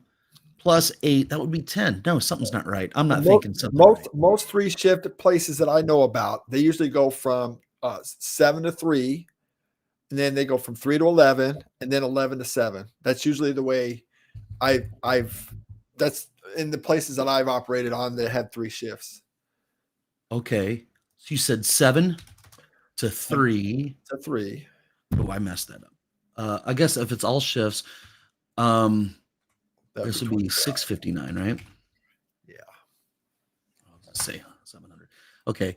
So you said 7 to 3. 3 is 1500. 1500. Okay. And then we've got 1500. And then what? To 2300. 3 to 11. And then it would be 2300 to 700. Okay, there we go. So now we've got that. So, Kurt, if you don't mind, sort of keep an eye on the comments because I'm not keeping. Up on. There's a lot of comments. So look for stuff that would sort of add to what we're doing here. Okay, don't mind. There we go. Really, the Data is King was asking about if you could refer to a variable in a name formula from another variable in a name formula. And that, I mean, that's not really what we're doing right now, but it's a quick answer. And it would be yes, because as long as those two things don't change, you just got to kind of treat them like constants, you know. Let's do some geometry. Geometry would be fx, we have width equals 100. Fx, we got height equals 200. So here we can say fx width times and we're multiplying, right? Fx height. Yeah. There you go. But now the only caveat to that is that you can't change width and height at this point once you name them, right? Because in the name formula, that would be a problem. That'd be a parameter then, right? Well, what happens? See, now we've digressed. This does not help. This has not helped your thing here. But you brought up, I got to do it now. Bar global height equals 900. Okay, we got global height. So we have a global now. But over here in app formulas, go down here. What was that? Oh, height. Okay, so I say height here instead. It works. You can have globals. Yeah, you can do it that way. Now that's probably not a good thing because we're trying to get away from app on start, right? That's not what we were trying to do. Yeah, right. I'm going to keep the code in here. The good thing about it is we digress, but only for a minute. Can you imagine, Kurt, if you and I were organized and we weren't flying by the seat of our pants, and this is all a big linear outline we're going through? Yeah, we covered that in chapter 101, and now we're in chapter 307. These people would be falling asleep faster than if we were linear, it'd be boring, terrible boring. All right. So whenever I make a major change, so people pay big money for this, guys. So listen up. If I'm going to make a major change to a screen, you know what I always do? Make a copy of the screen. Make a copy of the screen, so I could always go back to it. You never want to make a bunch of changes to your app, like, oh, I've got to go back and restore an old version. Hitting the save button is always a good idea too. You create that manual restore point I always talk about. Yeah. I'm going to hit Control-0 here. Okay. And I'm going to make sure I've got a good, something that sort of bothers me a little bit here is we go get the data on the screen on start. It keeps making it go back to today. Or something's not right here. So if I change it, no, if I go back to today, boom. I'm sorry. Yeah. Last Saturday, which is where I have the data. Okay. So we've got that. And, okay. So I duplicated this because I want to make a major change here. I'm going to take all this stuff out. Okay. Thankfully, we don't have any errors yet. And this is a container. Guess what? We're going to need a gallery. And I'm going to use a blank horizontal. Yeah. Did it add it? There we go. Okay.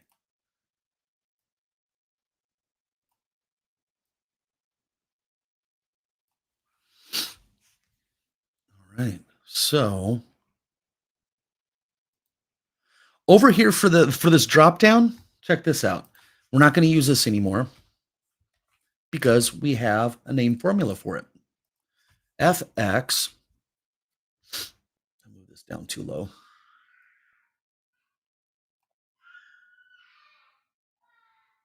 Did I call it hours for shifts?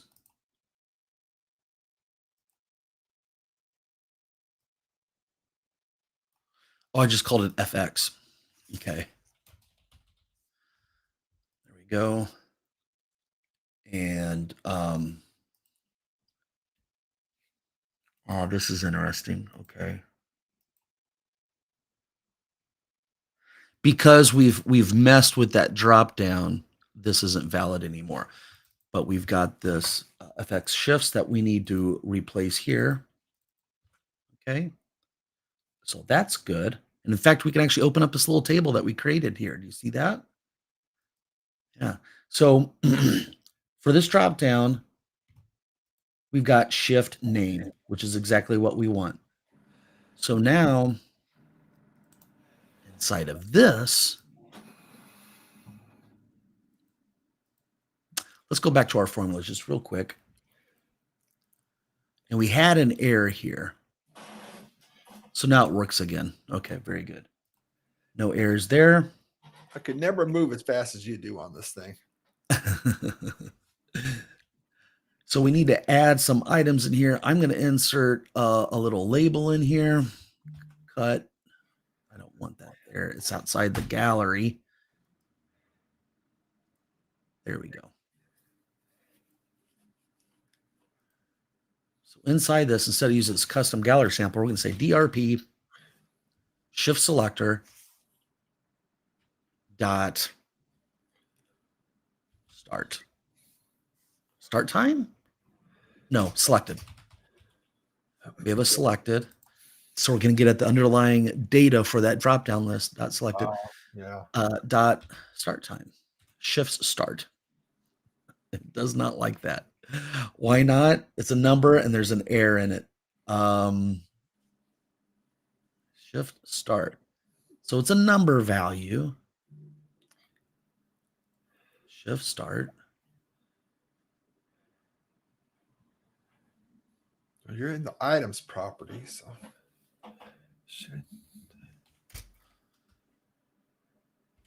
So there's the selected. dot name. Oh, Shift start. What we want are the times. Yeah. Okay, that would go across. Yeah. That's what we're looking at. So, you know what I should use as the data source for this? It really should be, let's say, every hour.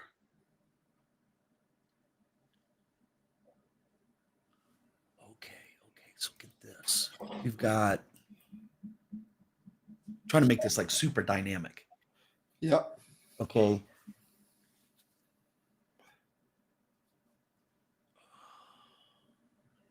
Maybe we want every single hour within that.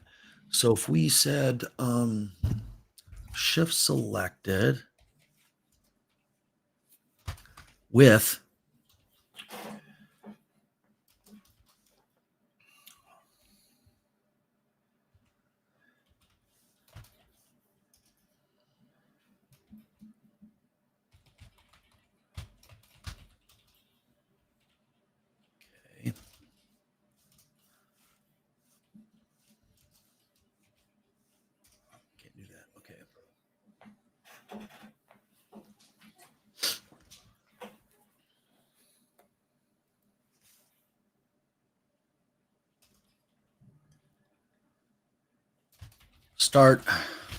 starting hour, start hour.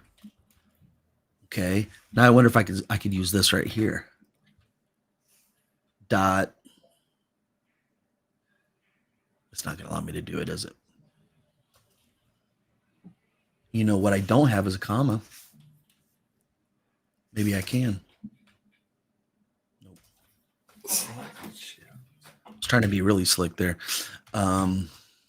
Selected dot start time. Okay. So you said a shift starts at 7 a.m. So we're going to get 700 in there. And then we're going to say end hour.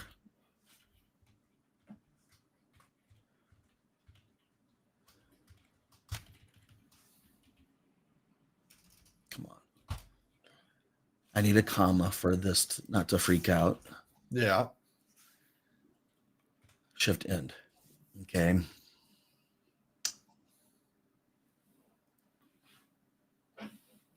So if we ever want to do math here, this is this width, how I'm setting up this width, it's going to make it more structured and a lot cleaner. Yeah. So if you got a hot mess going on with a bunch of code, and sometimes this width stuff will really help you out. It does. Okay. We do have a sort order. I think it actually might make it faster too. Yeah. I agree. It resolves So it one time. You're trying to do some things and you're doing a lookup, and then later on in the expression, you have to do a lookup on the same exact lookup. Yeah. Is it going off there 2 or 3 times? Is it smart enough to go get the value? You know, so if you have a lookup to do multiple times in a block of code, create the width, do the lookup once. I think the computer resolves it once too, you know, instead of every time. So Yeah. Yeah. Okay. Okay. Kurt, what I want to do, we got military time. So we got an integer value for the start time, end time. Okay. And they're hundreds. Yeah. What I want to do is lop off, divide that by 700. I'm sorry. Let me say, let's divide by 100. And I'll divide this by 100. So now we're working with 7 to, so it starts at 700, ends at 1,300? 1,500. 1,500, which would be 15. So we have a 7 and a 15. Okay. Yeah. So now what I want to do is I want to subtract, I want to say end hour minus the start hour. Okay. So that would be end hour, you said 1,500 minus 700 equals, what is that? 800. 800. Okay. And then we divide that. I mean, if we had divided by 100 here. Ben Linford said end hour minus start hour divided by 100. Oh man, how far I've gotten away from basic thinking skills with the use of computers all the time. Didn't we just talk about that with the AI? I could have done it, guys. I could have done it, but I'm just trying to involve you guys. I can subtract 7 from 15 all day long. I don't know if you guys were paying attention to this early on, but we were talking about AI, and Darren says, well, you know, just because I have a calculator, I'd like to think I can still do long division. Maybe I could. I'd like to challenge you on that, Darren. Be quiet, Kurt. Oh, that's so great. I love it. So we got 8. Now check this out. Check this out. I'm going to blow your mind, Kurt. Are you ready for this? Do we have a function that we could call that will give us a dynamic array,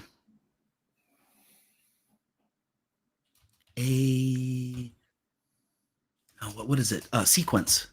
Oh yeah, sequence. Elvis? Yeah, sequence will give us a let us loop through things. Okay. What are you going to do when you get to the when it starts at, we're going from 2,300 to 700.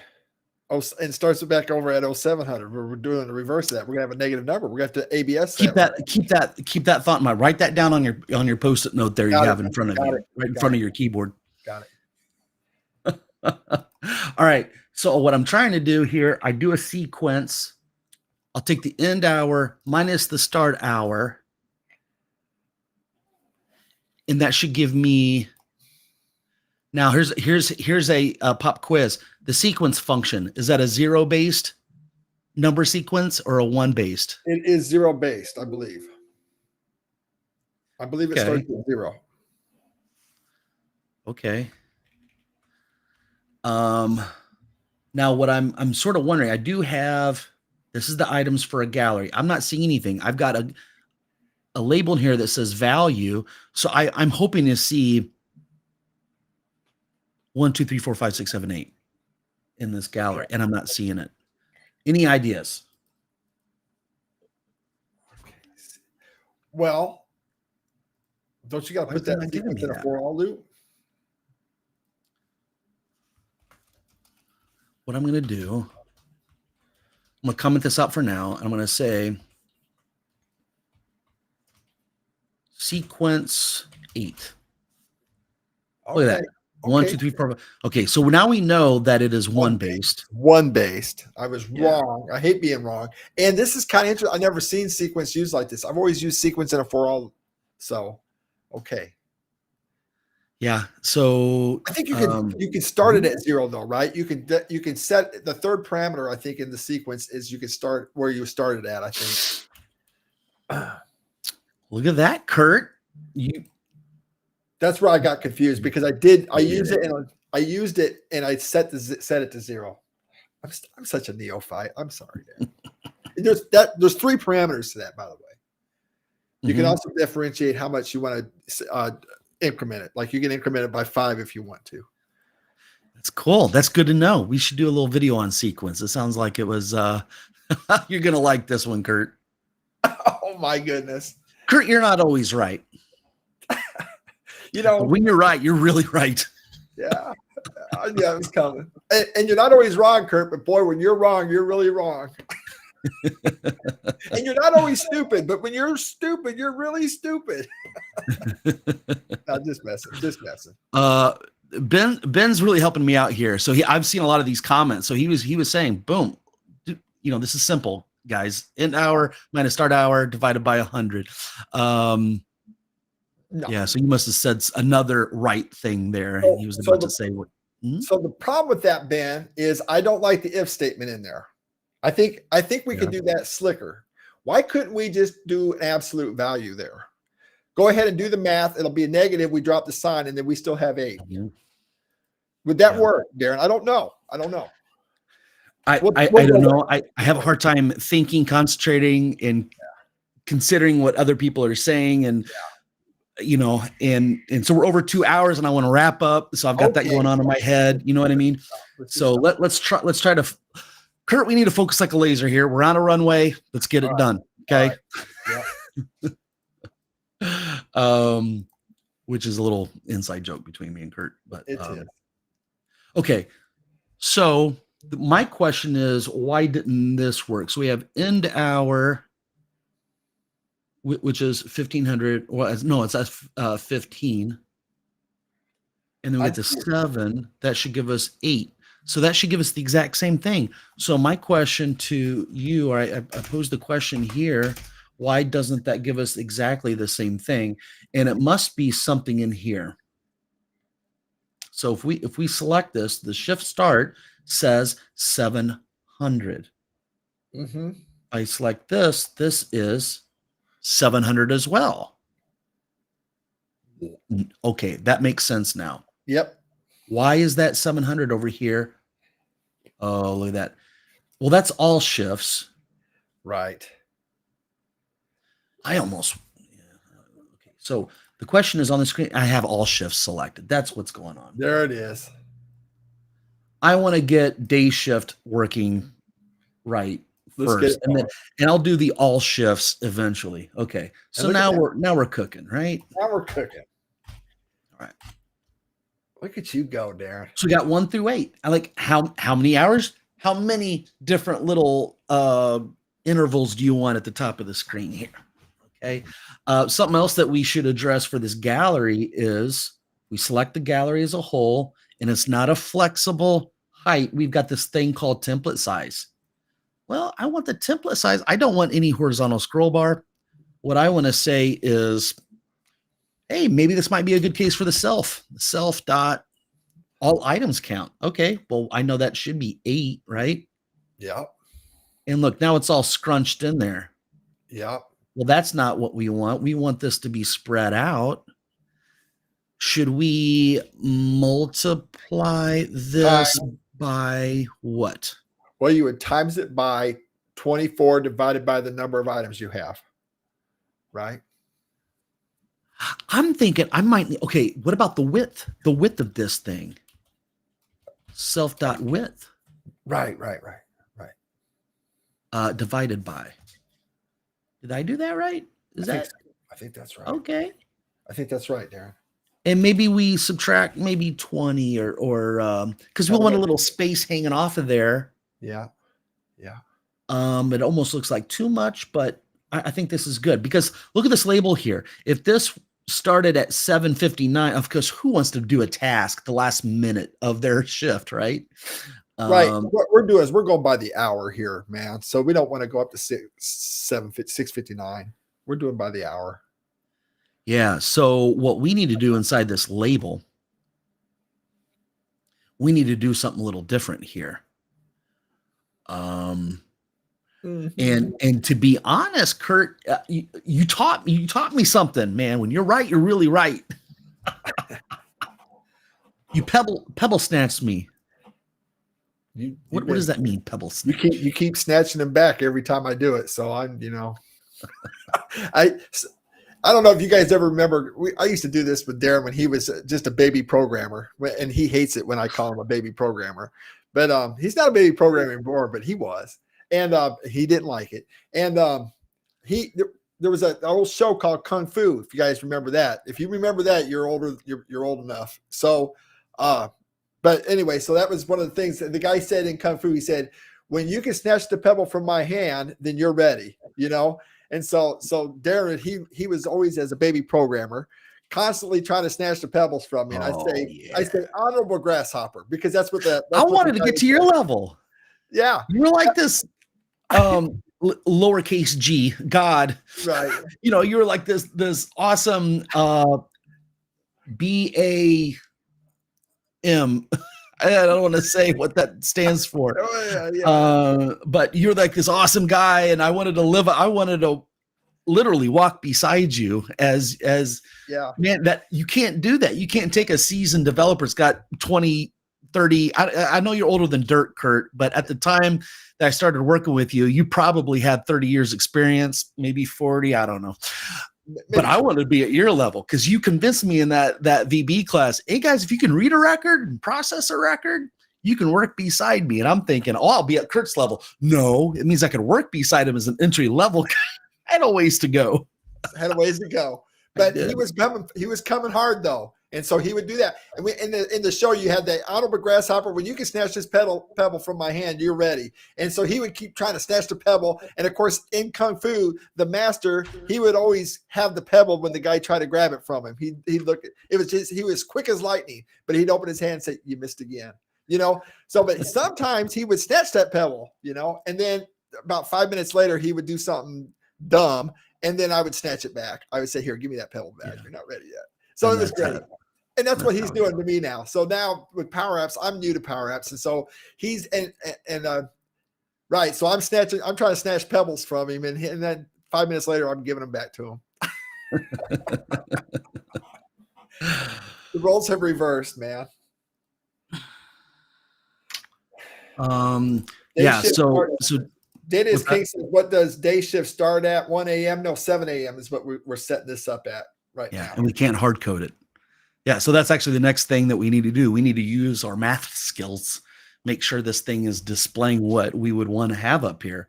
So day shift starts at, well, let me see here. I've got this little label here, just sitting here doing nothing. Let's put it to work. Okay. Let's say DRP shift selector dot start time. Oh, selected. Start time. Boom. Oh my goodness, why? Okay, start time. Okay, start time is 700. I don't want 700 to be there. I want 7 a.m. to be there. Okay. But label. Our data source is just a sequence. All we have is 1 through 8. You know, so how do we convert this? So we've got we got all these things here. Perhaps we can have a label in the table, calling it 700, and use that number that sequence is coming up with as an identifier, as an ID. Repeat that. I was thinking about something else. Sorry, put a label in the table, call it 700 or whatever number you want it to be, and in the sequence have that be as your identifier that was, and do the lookup in that table for that number in sequence, and pull the label out. Okay. Maybe. Let me see. Well, hold that thought. I might blow your mind here. I don't know. You usually do. I got to think about it though, because Kurt, I've lived with this little coach on my corner. He's mini Kurt. It was like a Kurt AI. It really wasn't Kurt, but this little AI Kurt has made me pebble snatch from the real Kurt sometimes. I'm always trying to impress you, man. I'm always trying to impress you. And you're like, wow. First time you saw my template, what'd you say? Wow. I said, that made me feel so good. And I'm wondering if we should do something here to like pop out the hours. Should we do it here inside this thing? Maybe we should do a for all. Kurt, you kept on talking about the for all with the sequence. Maybe that's what's missing here. You think? So we're gonna start. We're gonna start. Yeah. Let's see what we'll do a for all. Okay. What's cool is we have this start and end hour here. Now in the label, I was thinking, oh, I need to pull into, something, but we don't have that. All we've got is that sequence thing that we were using. Right. So now what I could do, whatever we do here, it's almost like it's referencing a collection, right? you would have to have, okay, if you were doing that, I think I know where you're going. You would have to have the increment on it, right? And right now you're incrementing by 1. Right. And then you could just put a text value in there. You could parse that together and go 7:00 right there from it. You could. So right now you're having 1 through. So, okay. In every for I'll say as, right? I always like to do that. I got it. What do you got? You tell me. So we're getting the math between the end hour and the start hour. So end hour minus the start hour. So if we're saying no, what we have is 1, 2, 3, 4, 5, 6, 7, 8. That's what we have from the sequence. We need to convert that to so 1 times the start hour. It'd be start hour plus 1, start hour plus 2, start hour plus 3, right? How about if we use that, what you told me about sequence, that little tidbit of information I did not know about sequence. You taught me that. This is the beauty, guys, of working in a group environment. You can have somebody you think knows everything and they don't know everything. There's nobody that knows everything. Yeah. You have somebody else that may not know as much, but I mean, Kurt, you know things that obviously you come up with stuff that I don't know, and you put all these people in a room, you add another 30 people and you've got like a think tank. Think about what that's sort of what our accelerators, we get a group of people together. Both me and Kurt don't know. And then somebody like Nick or Minty or any of the accelerator students, they got their own background. It's like, well, Minty blew my mind one day. I didn't think was even possible. He goes, what you need in there is something in a comma. And I'm like, wow, you just taught me something. And I remember, Kurt, when you taught those VB classes, you would say to the department head there at the college, he's like, how's that new class going? It was a brand new class. You're teaching a level 2. And you're like, it's going pretty well. We're all learning. And you would laugh, right? Like, my department, I'll never forget that. My department chair, I was in the middle of it. I'm like, whew, this is rough stuff. And the department chair says, well, how's that level 2 class going? I say, oh, it's going great. We're all learning a lot. And he just started cracking up. Because, well, I'll tell you what, you got to learn, man. When you're starting to teach something, you really got to learn it. It's not easy. It's not easy doing what Darren's doing right there. If you guys think it is, try it sometime. See what happens. After these live streams, I'm going to go lay down for a little bit. And Paros keeps thinking I want to divide by 0, and I don't. Yeah, it does that. Oh, look at what I just did there, Kurt. Look at what we got. 7, 8, 9, 10, 11, 12, 13, 14. I love it. And that's sort of what I was trying to say to go. And then you could put the text in. You can put a colon, 0, 0 in there. You can put your label. You could manufacture your label based on that. I don't like military time, though. And I don't think anybody does unless you're in the military. And some countries use it as a standard time. I don't like it. Yeah, I think maybe David told me Iceland. He's from Iceland. And I think he said they use military time. Yeah. Data King says, oh, it's magic, which is a commercial for some pharmaceutical drug here in the United States for diabetes. What's really sad is it used to be a big song. It used to be a big hit song in the 70s. Really? Yeah. I'm trying to remember who was it called. It's Magic? Yeah, It's Magic. That song, and that's where they got that from. And I'm trying to remember who did it. Somebody on this live stream is going to remember. I don't think it was like Neil Sedaka. I think it might have been. I don't know. But yeah, it was a big hit. Yeah. So Ben, I can tell you're one of our tribe here, man. I appreciate all the help that you've given me in the chat. So is Accelerator your only paid for offer in terms of power ups? No, I used to have a crash course. I would sell that for $27. That's now free. If you go, so I got links at the top of the screen here. If you want to know more about the Power Apps Accelerator, go to that link right there. Okay. Yeah. But I'll show a different overlay here. Yeah, Ben, based on what you've been throwing at us, you need to hurry up and get over here in Accelerator, man. We have a lot of fun throughout the week. We meet on Tuesday, Wednesday, Thursday at different times. But if you're asking for like my offerings for paid stuff, well, I offer my my Jumpstart kit. So that's a template. Every app that I start with, I never start from scratch. I always start with my template, and I've got like 12 different features. It's got a menu, it's got security groups, all kinds of stuff in there. So I do offer that as a paid item. I have a ticketing system course that's over 35 sessions over 40 hours of instruction of how to build a good ticketing system or service desk, help desk application. So that's something else. But the accelerator is sort of like our flagship offering, you know. So Kurt, we've been talking this week about what the next exciting thing is. And I don't know what exactly we're going to call it, but it might very well be Power Apps Pocket Coaching. Yep.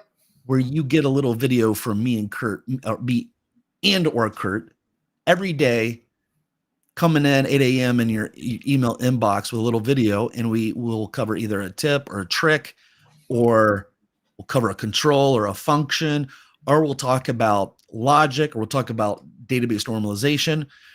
And throughout the year, and it will be a reasonable monthly fee for that. And I wish I had it all set up, because people are going to want to sign up for it, because it's awesome amount of value every single day coming into your inbox.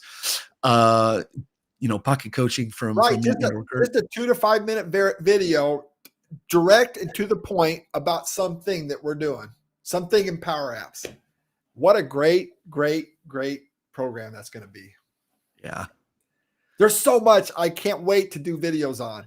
There's so many cool videos. I want to do some basic stuff, and I want to do some really high-end stuff too. I can't wait. Yeah.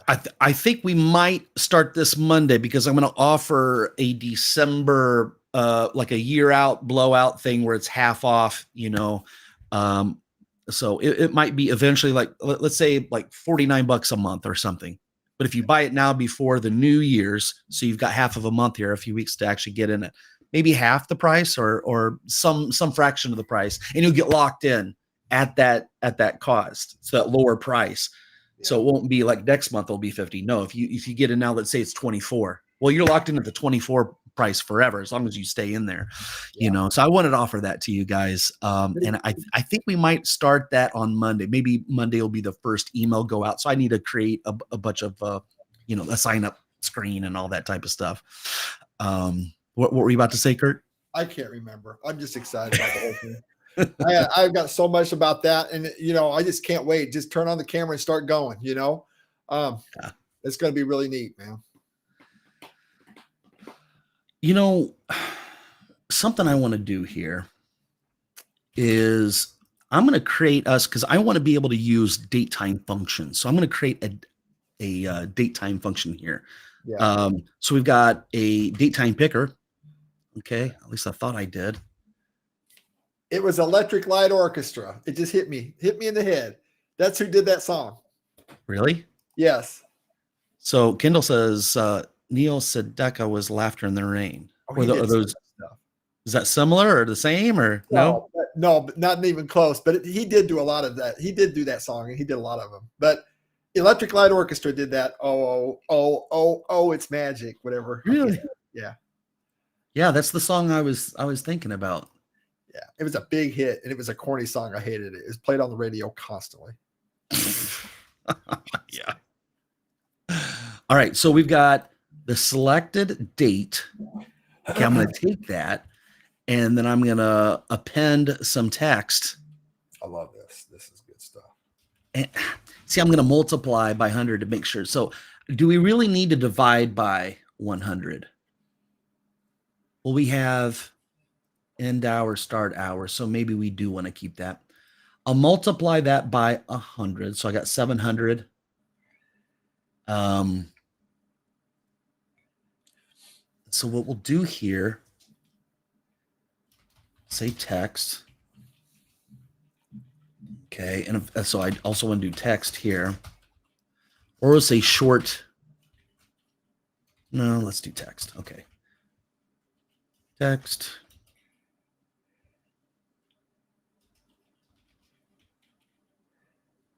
Month, day, year. Okay, so that should give us a string. Now it doesn't like what I've done here.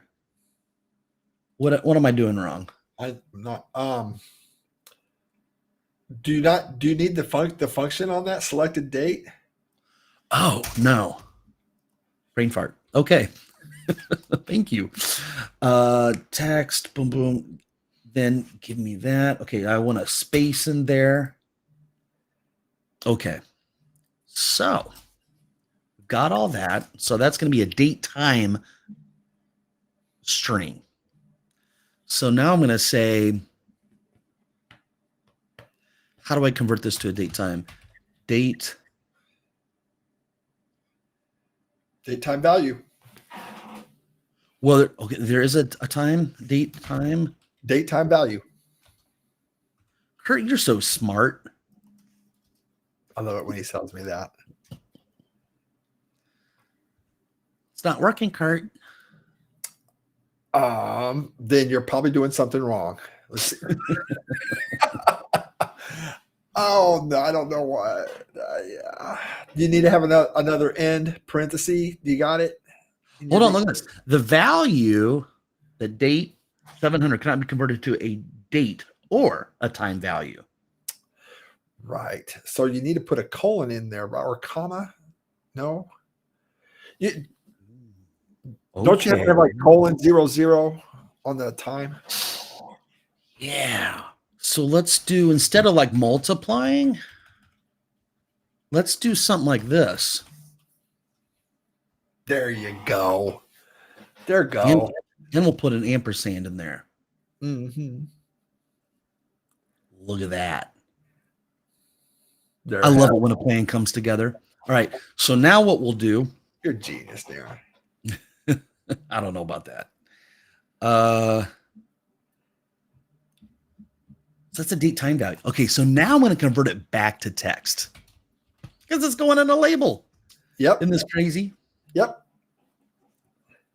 That's what you got to do. That's formulas, though. You're going out and saying, "Go get me that," and it's passing it back and returning it, and then you got to do something with that. Now you got to go do something with that. Ben says, "Lovely jubbly." Is that a reference to these 70s songs that we were just been talking about? I don't know, but I think he's saying that it's nice what we're doing here. I'm hoping. I'm hoping he's not saying this is lovely garbage. Formula tennis. Yeah. Yeah, you should see. I'm doing I just did a video on doing some joins in collections, and you talk about some nested formulas. Whoo! Yeah. Add, column, drop, column, add, column, drop, column, add. All right. Focus like a laser, Kurt, here. Yeah. Now, we got to talk about this. So you see this MM with the text? Sometimes you might think that. Well, look up here. We got MM. That's a month. Down here, it's smart enough to know the context and say, I want hour, minute, AM, PM. Okay.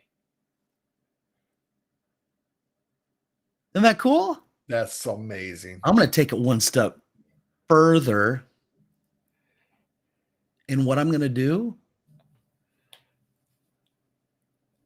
I'm going to use lower. Think that would work? Yeah. So now I got my AM, PMs aren't uppercase. Is that good? You like that or you don't like that? Yeah, no, I absolutely love it. I love it. Okay. This is great stuff. All right. So you said a day shift typically starts at 7 and goes to 3, right? Or did you say 2? Yeah, no, 7 to 3. Yeah. So this is actually right. I don't want 3 to be there. Well, 3 is the beginning of another shift, right? So there's day shift. What about night shift? 3 to 10. Are we looking good so far? Yeah. Graveyard shift. Well, no, it's 3 to 11. It's 3 to 11, by the way. Okay. And yeah, that was what I was saying, that what we're going to have to do is we're going to have to do we're going to have to do something different for the 11 to 7. And data is king. A band called Pilot saying, "Oh, it's magic," and they did, but that was after ELO did it. I think ELO came out with that in 1974, 73, 74, and Pilot came out in like 80s or late 70s. I can't remember.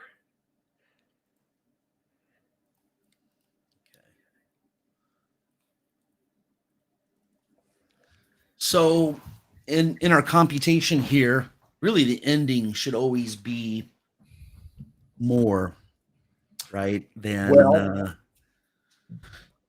let's say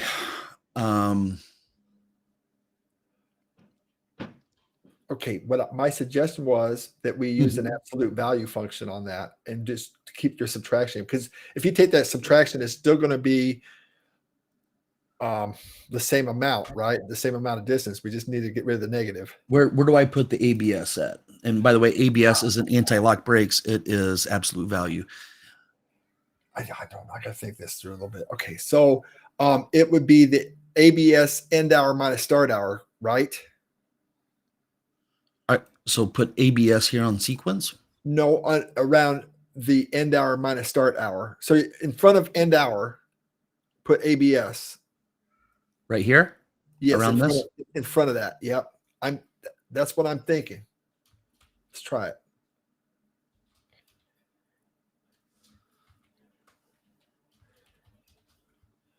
And so end hour will never be negative. So why are we using ABS there? We want that whole formula to be the ABS. You want the ABS of the got it. That's what I was trying to say.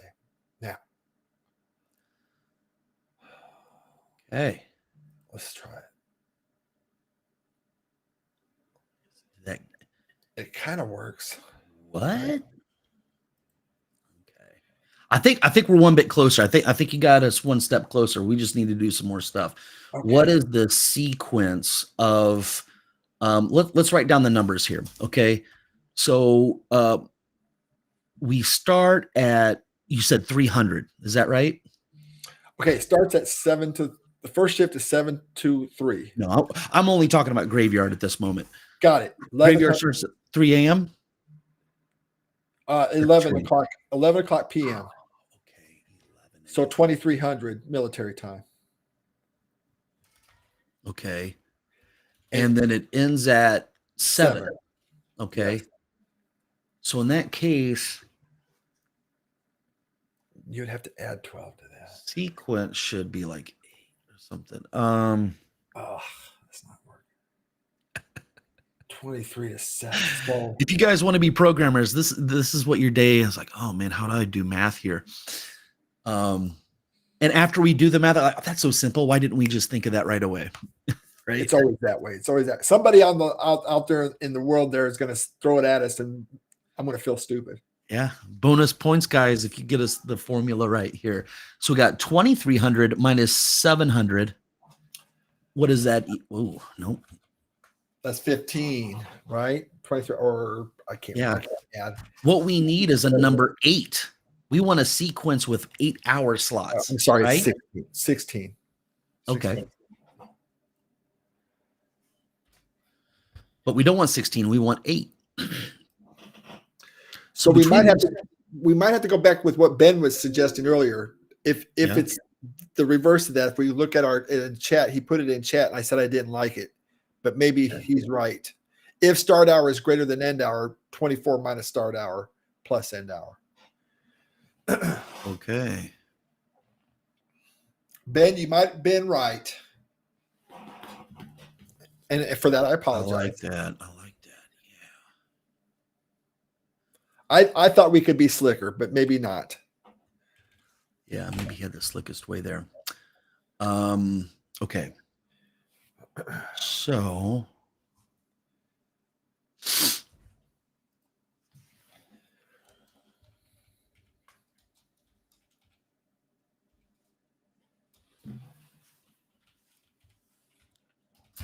we're doing an if statement here. So if start hour is greater than end hour, Yep. then 24 minus start hour. Okay. Else, it's what we had before, right? Yeah.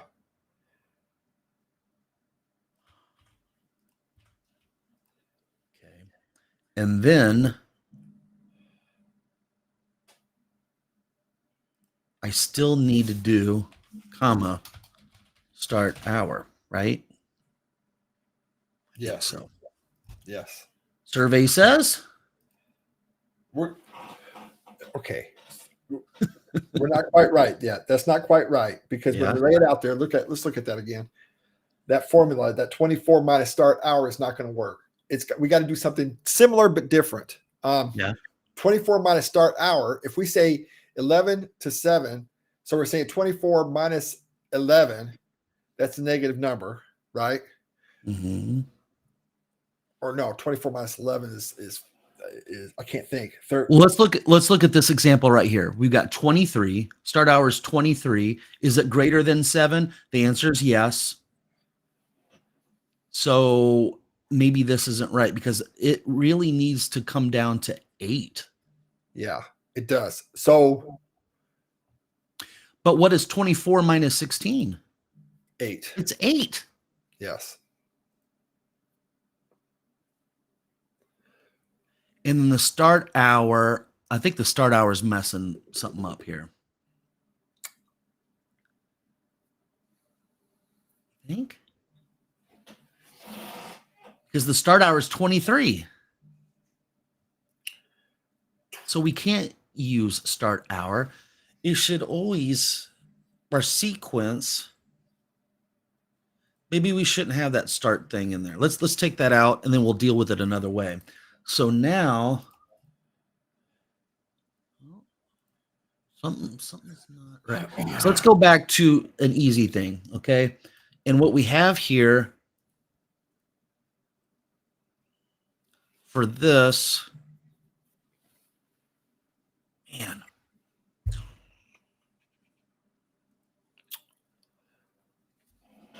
So would you add 8 hours? What's the difference between that? So if I'm going from 23 to 7, that's a 16-hour difference. If I added 8 to that, so that's what we're doing. We're needing to add 8 to the thing because of the 23 to 7. There's an 8-hour differentiation to make sense because you have to have an 8-hour shift, right? So so if we add 8 to that, that's going to give us 8, which would be exactly what we want. Right now we're 16 different. Yeah, let me just give me one moment. I think I'm onto something. Okay. A train of thought here, and that is wherever we use this my thing, I'm going to add 8. Now, I can't. No, that's not right.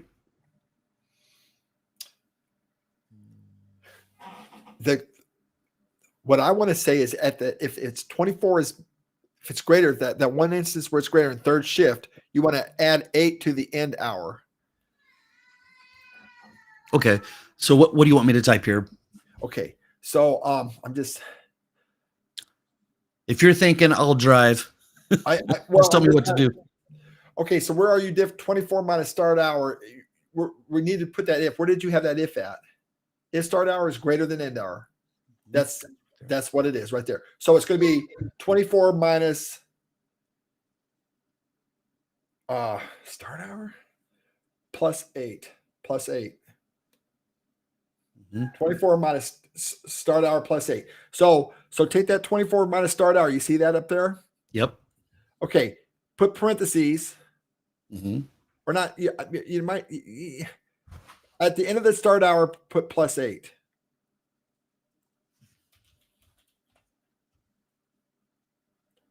You might need to put parentheses around start hour and 8.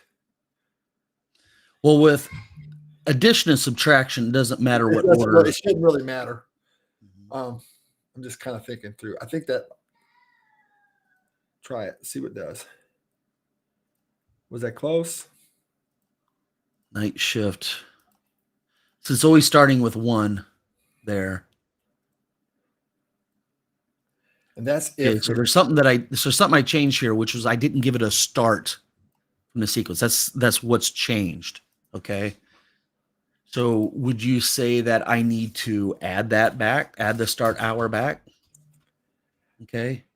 So now I might be backwards on that thinking too. So it starts at 7 a.m., ends at 2. That looks good. Night shift. That looks good. Now, when we go to graveyard, it works. Wow. I'm a genius. Kurt, you're not always right. And if we're just looking at Adam here, per Ben's suggestion, you are missing the end hour of his formula. All right, let me go back to last Saturday. Now we've got this stuff here. Okay. So this stuff sort of messed up. Yeah, we gotta work on that a little bit yet. But we got the top done. And I want to be done with the live stream in 20 minutes or 19 minutes. Okay. So we got this stuff up here. It's going dynamic. You know what I don't want to have up here? It's starting to make it look a little cluttered. Let's check this out. So for the text here, I don't want the minute. How about that? So I just want the hour. So here's the thing about what's going on below there. Those people are working. They're not working on the shift that you're displaying. That's the problem. So we're going to have to differentiate the display of those things to determine what shift to display on. That's all that's wrong in that. Okay. So let's go. Well, let's we have an 8 a.m. and we have a 12. Let's go with both of those are first shift. Yeah. So let's look at this. And we probably shouldn't be. Yeah, we'll go in the items here. So we go get all the tasks for that day whenever they select a different thing here. Call tasks. What do we have in call tasks? We've got everything in the whole day.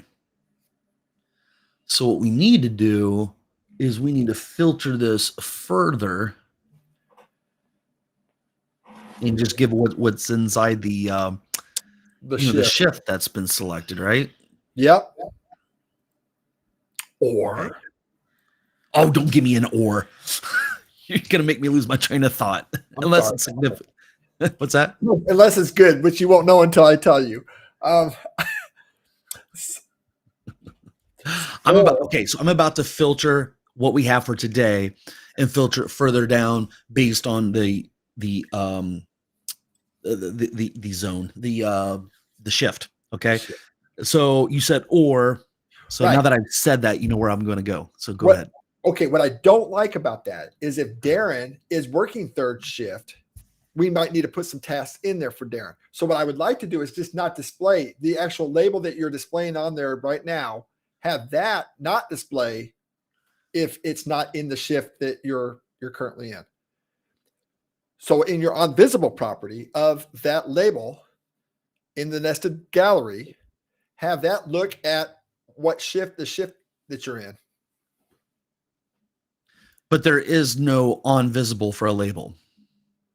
Not onVisible. I'm talking about the visible property. The visible property. True or false visible. Interesting. So you only want something to appear there if it's the current shift on the label. What if we have not just one label, but we've got like a little button on top of the label and another control? Then we got to put that 3 different places. I think it might be cleaner if we just filter this based on the shift. What do you think? I like the idea, except for maybe Darren is working third shift tonight and he needs to do some tasks. So we need to put that in third shift, but Darren won't appear in our schedule unless he's a third shift worker. So what I would want to do is, like, I don't normally work graveyard. I usually work the day shift. So what I would do is go to day shift and have a little drop down, move to graveyard shift, and then boom, it disappears here. And then when I go over to the graveyard shift, it's right there. It's kind of what I was thinking about. Oh, okay. Maybe that's kind of what I was. Okay. That's kind of what I was trying to say. But all right. Okay, so let me go into. Okay, Adam. He says, "You guys rock. I got to jump. Have an amazing weekend, everyone. You too. Have a great weekend, man. It's real enjoyable having you guys out there doing the comments too, man." Absolutely. All right, so I'm gonna filter here.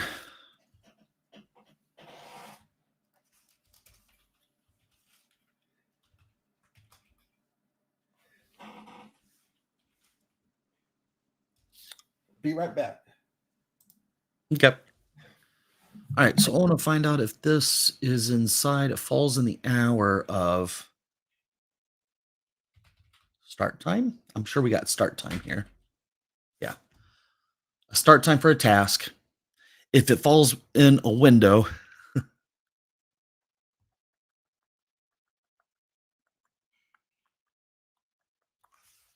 the start time is greater than some value that I'll determine here in a moment. And the end time is less than shift end. And this is shift start. Now, how am I going to get the shift start and the shift end? Because those are military times.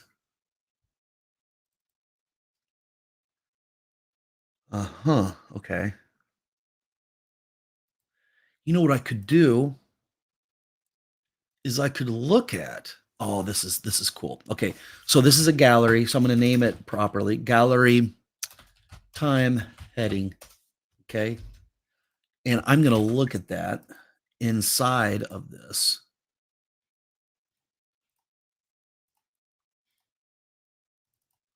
So the shift start is going to be that gallery dot all items. Okay. I'm going to look at the first of those items dot value.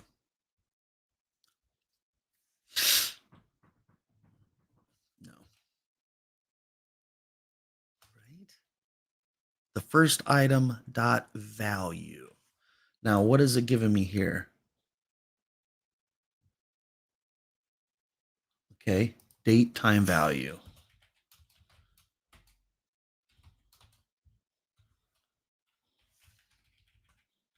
I think I got it, Kurt. Maybe. I might have it.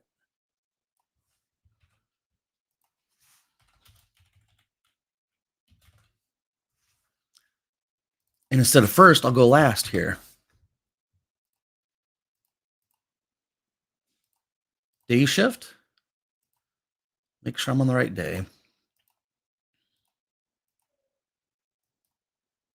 Night shift, nothing showing up. Okay. So I did something wrong here. So think through this little filter thing that I worked up. So the start time is going to be looking at, what is that value? It says 7 a.m.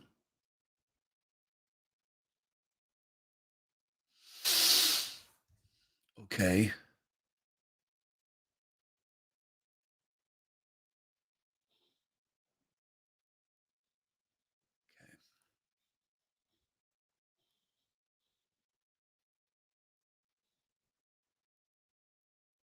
And the start time would be a date, has a date time. Okay.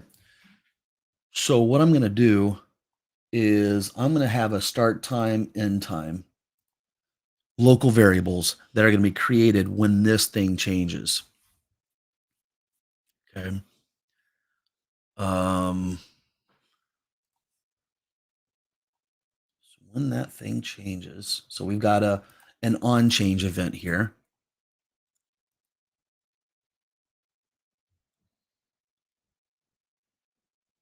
Okay.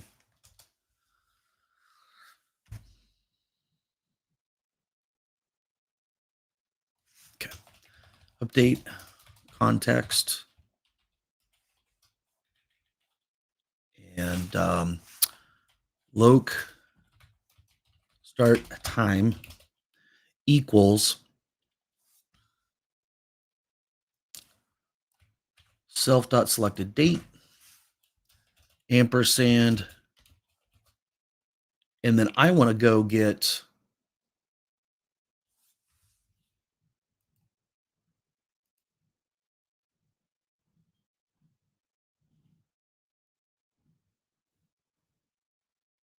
whatever is in here, which is going to be Earth says he has to go. Goodbye, Earth.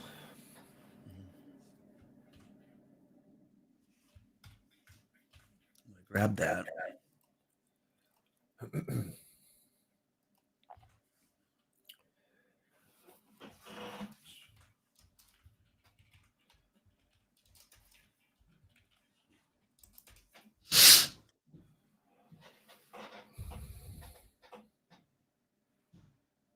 And that's going to give me, yeah, it's going to give me, oh, this is good.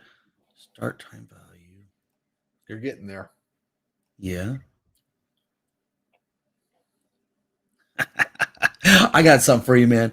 All right, so check this out. I'm going to do this. I'm going to do a substitute on this. Oh my goodness. What am I going to substitute, Kurt? I'm going to go look for a space. Every time you find a space, what I want you to do is say Empty. 0 space. Okay. Now, it doesn't like that. Why doesn't it like it? Because you need an %% in there? No. Receive. So it's saying it got one argument. It's suspecting 3 or 4. Right. Oh, I didn't put a comma there. Comma. Yeah. Elvis says you need a comma. Yeah. Good catch, Elvis. All right. So now we got a start time. All right. What about an end time? They got many books on the end time.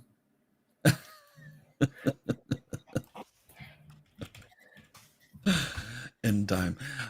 Select a date. Here we'll go last.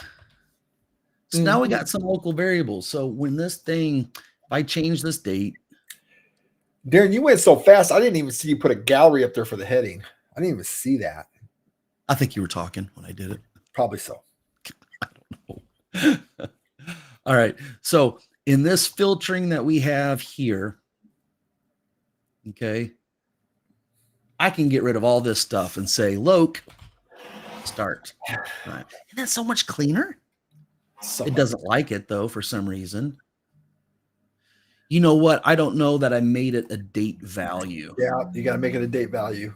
Date time value, by the way. Thank you. Yeah. So do all this. Got a function to call here. So you we'll did say, all that to say this. Date time value. Look at that. Look at that. There we go. Got to do the same thing down here. One thing about it, I'm going to have my date time stuff down pretty good after doing this.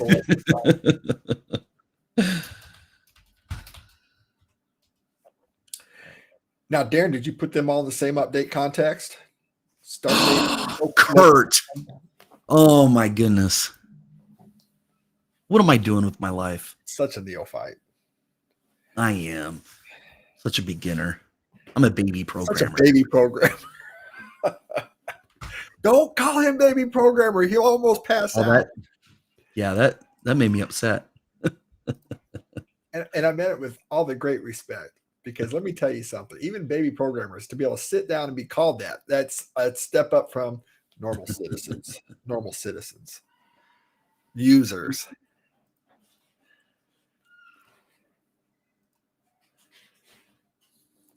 There's this guy named Dave Ramsey. He gives out like money advice for your personal finances, and he has these like 7 baby. He calls them the baby steps. The first step is to have $1,000 cash in the bank, you know, for a rainy day or the emergency. Step 2, get out of debt, and you know, and it's like, okay, he calls them the baby steps. Well, there's no adult steps to his program. It's just the baby steps. So they're all baby steps, man. Yeah. So look at this. I've got 2 dates in here. Cannot be converted to date time. So I messed something up there. What'd you do? What did I do? Make that bigger. Well, I try to look at all the, because you said, well, is that all in the same thing? You know what I don't have? Do I have it all in here? Start time. It can't be converted because something's not right. What did I not do right here? It'd probably help if I zoomed in a little more, right? Mm-hmm. Okay. We feel good that the first one was done. Oh, you know what? You don't have a curly bracket around. Oh no, never mind. Never mind. You got it. It's right there. Now this one I didn't indent over.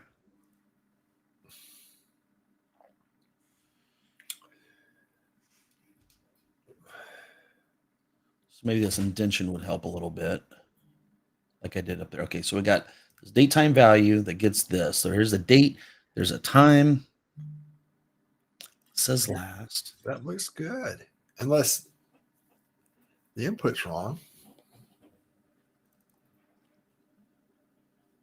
Why am I using date time value here? I shouldn't be using date time value there.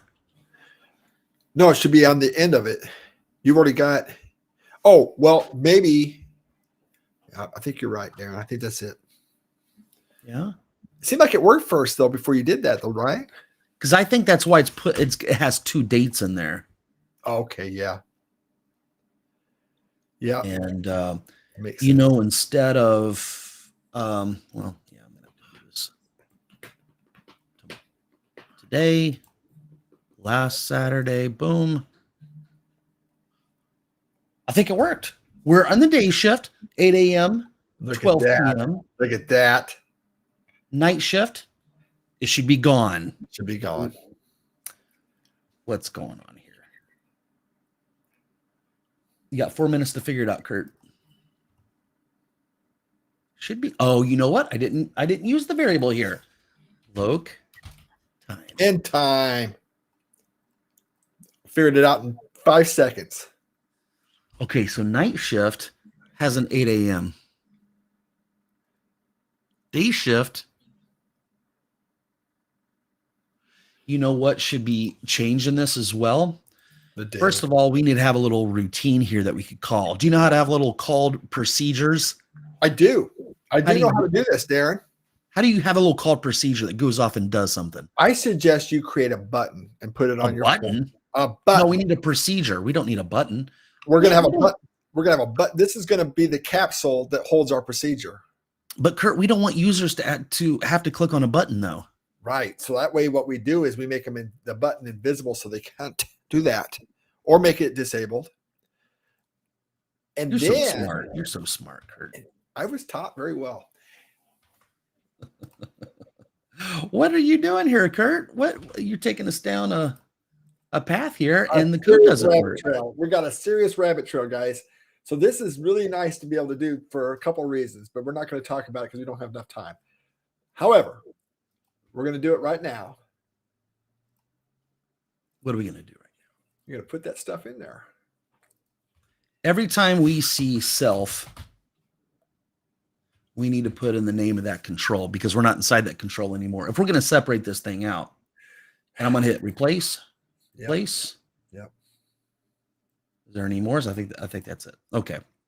So that button should, if I click on the button, it will go do that stuff, right? So we're in the day shift. That looks right. If I go to night shift, click the button, it goes away. So how are we going to make that happen without clicking?